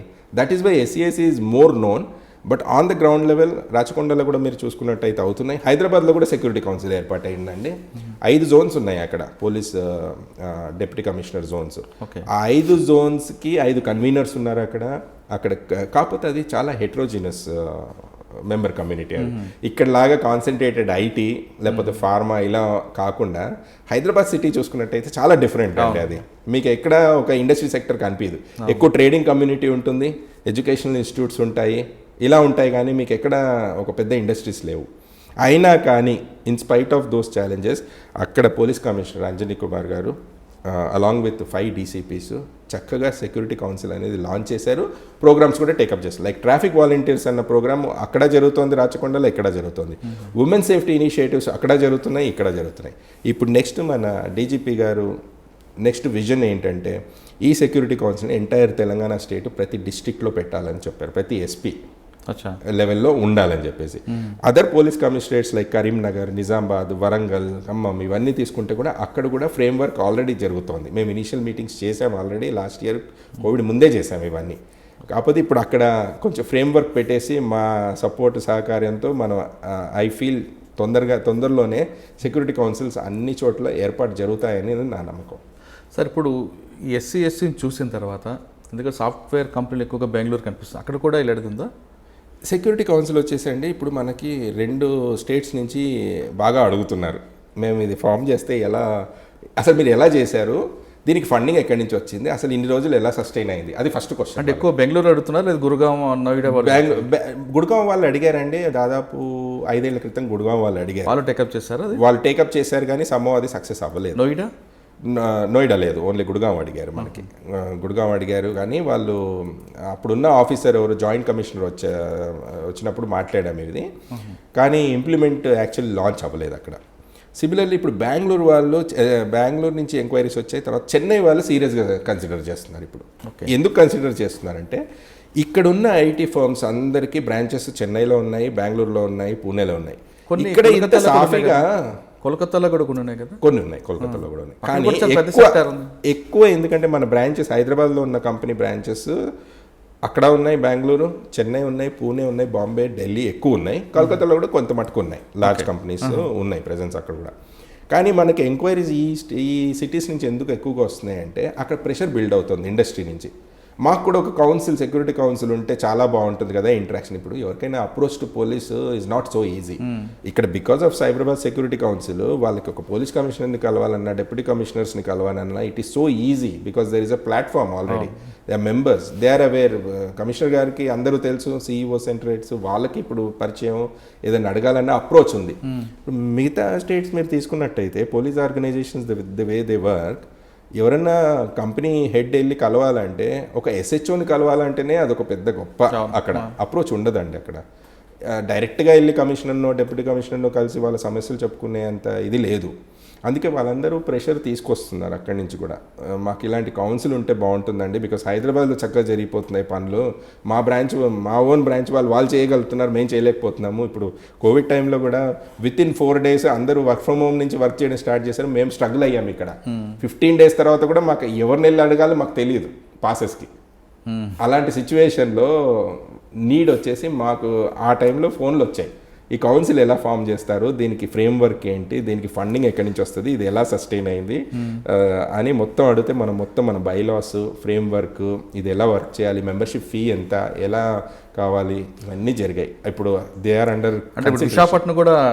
విశాఖపట్నంలో ఉందండి సెక్యూరిటీ కౌన్సిల్ ఆల్రెడీ ఉంది, కానీ ఎంత యాక్టివ్ ఉందనేది ఈ మధ్యలో అంతగా లేదని విన్నాను నేను. ఓకే సార్, మీరు 2006లో స్టార్ట్ చేశారు, అప్పుడు ఒక అమౌంట్ పెట్టుకున్నారు, స్క్వేర్ ఫీట్కి ఒక 10 రూపీస్. ఇప్పుడు 2021 వచ్చింది, అదే అమౌంట్ కంటిన్యూ అవుతుందా లేదంటే కరెన్సీ రేట్ పెరుగుతున్నట్లు? లేదండి, మనం ఏదైతే డే 1 మనం ఫీ పెట్టామో 1 rupee per square feet per annum అని, ఇవాళ వరకు చాలాసార్లు ఎగ్జిక్యూటివ్ కమిటీ మీటింగ్స్లో ఇది చర్చకు వచ్చింది, మనం దీన్ని రివైజ్ చేయాలి అని. యాక్చువల్లీ లెక్క ప్రకారం చేయాలి, కానీ మనం ఎందుకు చేయలేదంటే మన మెంబర్ డేటాబేస్ పెరిగింది, మెంబర్స్ పెరిగిన కొద్దీ మనకు అమౌంట్ కొంచెం సస్టైనబుల్ అమౌంట్ వచ్చింది. అదే కాకుండా స్పాన్సర్షిప్స్ కూడా వస్తున్నాయి, మనకి టైం టు టైం స్పాన్సర్షిప్స్ వస్తున్నాయి. అంటే మీ సంస్థలో మెంబర్షిప్ ఉన్న వాళ్ళకి మాత్రమే మీరు ఈ ప్రొవిజన్స్ ఇస్తారా, లేదు చిన్న కంపెనీలు కూడా ఉన్నాయి వాళ్ళు మెంబర్షిప్ తీసుకోలేదు అనుకోండి, మీరు వాళ్ళకి కూడా ఏమైనా సపోర్ట్? సో సేఫ్టీ సెక్యూరిటీకి వచ్చేటప్పటికి మనం డిఫరెన్షియేట్ చేయలేమండి, ఎందుకంటే ఇది వాలంటరీ, మనం ఎక్కడ మ్యాండేట్ చేయలేదు. మీరు కంపల్సరీ ఇప్పుడున్న మెంబర్స్ కూడా మనం ఎప్పుడు మ్యాండేట్ చేయలేదు. వాళ్ళు వాల్యూ చూశారు, మనం చేసే సర్వీసెస్లో మనం ఇచ్చే వాల్యూ అడిషన్ వాల్యూ చూసి వాళ్ళే వచ్చి మెంబర్స్ అయ్యారు చాలామంది. ఇప్పటికీ మాకు వాళ్ళ ఇంట్రెస్ట్తో వచ్చి మెంబర్స్గా జాయిన్ అవుతుంటారు. మేము పెద్దగా మెంబర్షిప్ డ్రైవ్స్ కండక్ట్ చేసింది లేదు ముందు నుంచి కూడా, స్టార్టింగ్లో కొద్దిగా చేసాం కానీ తర్వాత మెంబర్షిప్ డ్రైవ్స్. ఇప్పుడు ఎన్ని కంపెనీలు ఉన్నాయి, ఎంతమంది మెంబర్షిప్ ఉన్నారు? ఇప్పుడు మాకు 205 మెంబర్స్ ఉన్నారండి, 205 మెంబర్స్ మనకున్నారు ఆల్రెడీ.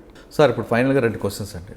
ఒకటి, కరోనా టైంలో చాలామంది వర్క్ ఫ్రమ్ హోమ్ ఉన్నప్పుడు అక్కడ ఇంట్లో సమస్యలు, అక్కడ డొమెస్టిక్ వైలెన్స్ అవ్వచ్చు, ఇంకా రకరకాల సమస్యలు వస్తాయి. ఆ సమస్యలు చెప్పుకోవడానికి ఎస్సీ ఏ విధంగా సహకరించింది ఒకటి. రెండవది, దాదాపు 15 సంవత్సరాలు జనరల్ సెక్రటరీ ఉన్న ఈ కృష్ణ యోధుల్ గారికి ఇంత ఆర్గనైజేషన్ నడుపుతున్నప్పుడు వర్క్ లోడ్, హెడ్ఏక్ ఇవన్నీ వస్తున్నాయి. మీరు ఎవరికి ఏ సంస్థ ద్వారా మీ సంస్థ పరిష్కరించుకుంటున్నారు? మీ ఫస్ట్ క్వశ్చన్ అండి. కరెక్ట్ క్వశ్చన్ అడిగారు మీరు. మీరు చెప్పింది కరెక్టే. లాస్ట్ 1 yearలో చూసుకున్నట్టయితే అందరూ వర్క్ ఫ్రమ్ హోమ్ వెళ్ళారు. ఆల్ ఐటీ ఎంప్లాయీస్ కానీ వేరే ఇండస్ట్రీ సెక్టర్స్ కూడా వర్క్ ఫ్రమ్ హోమ్ చేస్తున్నారు. దానివల్ల చాలా స్ట్రెస్ లెవెల్స్ ఉంటాయి.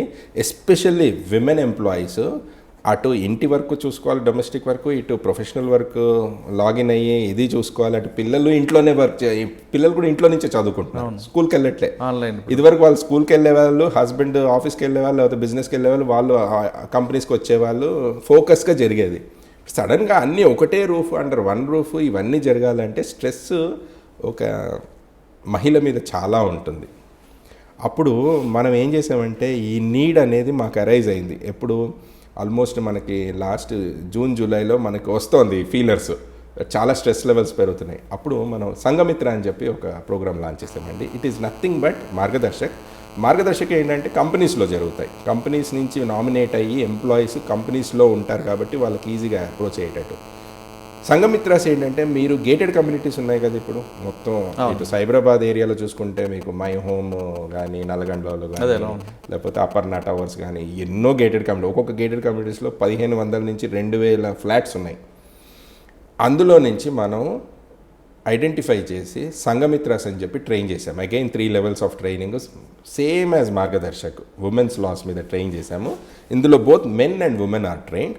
So, these Sangamitras are available in the gated community itself. So, the president and secretary of that management association of that gated community, residence welfare associations ఉంటాయి కదా, RWS, వాళ్ళకి సంఘమిత్రాస్ ఎవరు అనేది తెలుసు. ఎవరికైనా వాళ్ళు ఇంటర్నల్లీ ప్రతి గేటెడ్ కమ్యూనిటీలో కింద లాబీలో పెట్టారు అసోసియేషన్ ఆఫీస్ దగ్గర, వీళ్ళు సంఘమిత్రాస్ అవైలబుల్ ఉన్నారు, మీకు ఎలాంటి ఇబ్బంది వచ్చినా కానీ మీరు ఈ సంఘమిత్రాస్ని అప్రోచ్ చేయొచ్చు. వాళ్ళు మీకు, so the moment they approach they know how to guide them. So అదొక ప్లాట్ఫామ్, చక్కటి ప్లాట్ఫామ్ అండి, చాలా బాగా. ప్లాట్ఫామ్కి ఎంతమంది అప్రోచ్ అయి ఉంటారండి? ఇప్పుడు మనం ట్రైన్ చేసింది 145 మంది అండి ఫస్ట్ బ్యాచ్లో. ఇంటర్వెన్షన్స్ చాలా వస్తున్నాయి మనకి, చాలా. ఒక అందుకు చెప్పాలంటే లాస్ట్ 1 yearలో మార్గదర్శక్స్ కంటే కూడా సంఘమిత్రాస్ ఇంటర్వెన్షన్స్ ఎక్కువ వచ్చాయి. ఓకే, అంటే వాళ్ళు సంఘమిత్ర దగ్గర అప్రోచ్ అయ్యారనుకోండి, మీ వాళ్ళు ఏ విధంగా కౌన్సిలింగ్ చేస్తారు? కొంచెం మరీ ఎక్కువైంది అనుకుంటా అమ్మాయికి బాధలు, అంటే పోలీస్ వాళ్ళు రిఫర్ చేస్తారు, పోలీస్కి వెళ్ళి, లేకపోతే ఒక ఉమెన్ పోలీస్ స్టేషన్కి. అంటే ముందు కౌన్సిలింగ్ చేస్తారు, ముందు వింటారు వాళ్ళ సమస్య ఏంటి వినేసి, ఆ ఉన్న సిచ్యువేషన్లో ఆ intensity, gravity of that problem తను ఫేస్ చేసేది చూసి రైట్ డైరెక్షన్ ఇస్తారు వాళ్ళకి. లేదంటే ఇప్పుడు హస్బెండ్ వైఫ్ మధ్యలో ఏదైనా జరుగుతుంది అనుకోండి, డొమెస్టిక్ వైలెన్స్, ఇది ఇద్దరు ఒక మాట అనుకున్నారు, నాకు ఇది ఒక్కరోజు కాదండి, నాకు రోజు ఇదే అయిపోయింది గొడవ, నాకు ఏమైనా ముందు భరోసా సెంటర్కి పంపిస్తారు. భరోసా సెంటర్లో ఇద్దరిని పిలిచి కౌన్సిలింగ్ చేస్తారు ఫస్ట్, ఇది ఇలా కాదు, ఇది ఇలా కాదు అని చెప్పేసి. మ్యాక్సిమం భరోసా సెంటర్లో వచ్చిన కేసులన్నీ సాల్వ్ అయిపోతాయి యాక్చువల్లీ, అండర్స్టాండింగ్తో వెళ్తారు మళ్ళీ హస్బెండ్ వైఫ్. కాకపోతే చాలా మట్టుకు మేము అబ్జర్వ్ చేసింది ఏంటంటే, ఈ ఎంప్లాయీస్కి లాక్డౌన్ టైంలో వాళ్ళ బాయ్ ఫ్రెండ్సో గర్ల్ ఫ్రెండ్సో ఉంటారు కదా, వాళ్ళ కనెక్షన్ అంతా వాట్సాప్లో హెరాస్మెంట్ ఎక్కువ అయిపోయింది. కలవట్లేదనో లేకపోతే ఏది చేసినా కానీ వాట్సాప్ క్రైమ్స్ ఎక్కువ అయిపోయాయి, అంటే త్రూ స్మార్ట్ ఫోన్ క్రైమ్స్ అనొచ్చు మనం అవి. అప్పుడు కూడా స్ట్రెస్ ఎక్కువ అయింది అమ్మాయిలకి. అప్పుడు కూడా మన సంఘమిత్రాస్ చాలా తోడ్పడారు వాళ్ళకి, షీ టీమ్స్కి కనెక్ట్ చేయడము అలాంటి కేసులు వచ్చినప్పుడు. ఓకే, నేను సెకండ్ క్వశ్చన్కి ఆన్సర్ అండి. సెకండ్ క్వశ్చన్కి అండి, నేను Day 1 నుంచి ఫౌండింగ్ మెంబర్ అండి. కాకపోతే Day 1 నుంచి నేను జనరల్ సెక్రటరీ కాదు. జనరల్ సెక్రటరీ నేను ఒక 2 years అయింది తీసుకొని, బట్ నేను ఫౌండింగ్ మెంబరు. ఆ తర్వాత continuously I was EC member. ఈ 2 ఏళ్ల క్రితం 4 ఏళ్ళు నేను జాయింట్ సెక్రటరీ. ట్రాఫిక్ ఫోరంకి నేను లీడ్ చేశాను. ఇదంతా Day 1 నుంచి, బట్ కంటిన్యూగా నేను సెక్యూరిటీ కౌన్సిల్తో అసోసియేట్ అయ్యే ఉన్నాను, ఏదో ఒక రకంగా వర్క్ చేస్తూనే ఉన్నాను. నాకేం లేదు, సొసైటీకి వర్క్ చేయాలనేది ఒక ప్యాషన్ అండి ముందు నుంచి. అదేదో రకమైన సాటిస్ఫాక్షన్ వస్తుంది నాకు చేసినప్పుడు. అందుకే కోవిడ్ టైంలో కూడా ఇంట్లో వాళ్ళు ఉన్న, పేరెంట్స్ ఉన్న, రే కోవిడ్ టైంలో నువ్వు బయటికి వెళ్తున్నావు, డైలీ బయటికి వెళ్తున్నావు, ఇంతమందితో కలుస్తున్నావు అన్నా కానీ అదంతా సెకండరీగా పెట్టేసి అంత రిస్క్ తీసుకొని వచ్చి, సారు సైబరాబాద్ కమిషనర్ గారు సజ్జనార్ గారు ఇంత కష్టపడుతున్నారు, నేను కూడా దానికి తోడవ్వాలి అని చెప్పి మొత్తం మా ఎంటైర్ ఈకోసిస్టమ్ని తీసుకొచ్చేసి కలిసి పనిచేసాం. సో అది ఏం లేదండి, అది అలానే ఎనర్జీ వస్తూ ఉంటుంది ప్రతిసారి చేసినా కొద్దీ అది మల్టిప్లై అవుతూ ఉంది. అదే నా సీక్రెట్ సాస్. ప్రజలకు సేవ చేయాలంటే కేవలం రాజకీయాలే కాదు, ప్రభుత్వ అధికారులు అవసరం లేదు, మనం కూడా స్వచ్ఛందంగా సేవ చేయొచ్చు అంటూ నిరూపిస్తున్నారు కృష్ణ యేదుల్ గారు. ఆయన పనిచేస్తున్న కంపెనీలో లక్షల జీతాలు వస్తున్నా, చాలామంది పనిచేస్తున్నా, ఆదాయం ఉన్నా కానీ సామాన్యుడికి సేవ చేసేలో తృప్తి ఎక్కడ రాదు అంటూ ఆయన భావించారు. దీని ఒక ప్యాషన్గా తీసుకొని చేయడం వల్ల ఈరోజు ఆయన 15 సంవత్సరాలు కంటిన్యూగా ఇందులో ఉన్నారు. ఎస్సీ అనే సంస్థ మహేందర్ రెడ్డి గారి ఆలోచనలు పుట్టిన దాన్ని ఎక్కడ కూడా దారి తప్పకుండా 15 సంవత్సరాలు దానికి రథంలాగా నడుపుకుంటూ ముందుకు తీసుకొస్తున్నారు. దీనికి కారణం కృష్ణ గారితో పాటు ఆయనతో పనిచేస్తున్న ఒక టీం, అదేవిధంగా ఇక్కడ సైబరాబాద్లో పనిచేస్తున్న పోలీస్ కమిషనర్ల యొక్క సహకారంతో 15 సంవత్సరాలు దిగ్విజయంగా తీసుకొచ్చారు. ఇదే ఎస్సీ లాంటి సంస్థలు మిగతా రాష్ట్రాల్లో కూడా పెట్టి దీనికి ఒక రోల్ మోడల్గా ఉంటుందని భావిద్దాం. ఇకపై 15 సంవత్సరాలే కాదు, ఇక ముందు కూడా ఎస్సీ అనే సంస్థ ముందుకు వెళ్తుంది. కేవలం సాఫ్ట్వేర్ ఎంప్లాయీకే కాకుండా హైదరాబాద్లో ఉన్న మిగతా అన్ని సెక్టార్లకు కూడా ఎస్సీ సంస్థ సేవలు అందిస్తారని ఆశిద్దాం. ఇది ఈ వారం కృష్ణ యేదుల్ గారితో ఎక్స్క్లూజివ్ ఇంటర్వ్యూ. వచ్చే వారం మరో గెస్ట్తో మళ్ళీ కలుద్దాం. అంతవరకు నమస్కారం. This is Krishna Yedula, General Secretary, Society for Cyberabad Security Council. Kindly subscribe to iDream channel for more videos. Hello, this is Renu Desai. Please subscribe to iDream. Subscribe iDream. For more videos, subscribe iDream. Hi, this is Revati Chaudhary. For more videos, please subscribe iDream. For more videos, please subscribe iDream. మీరందరూ కూడా iDream ఛానల్ని subscribe చేయాలని కోరుకుంటున్నాను.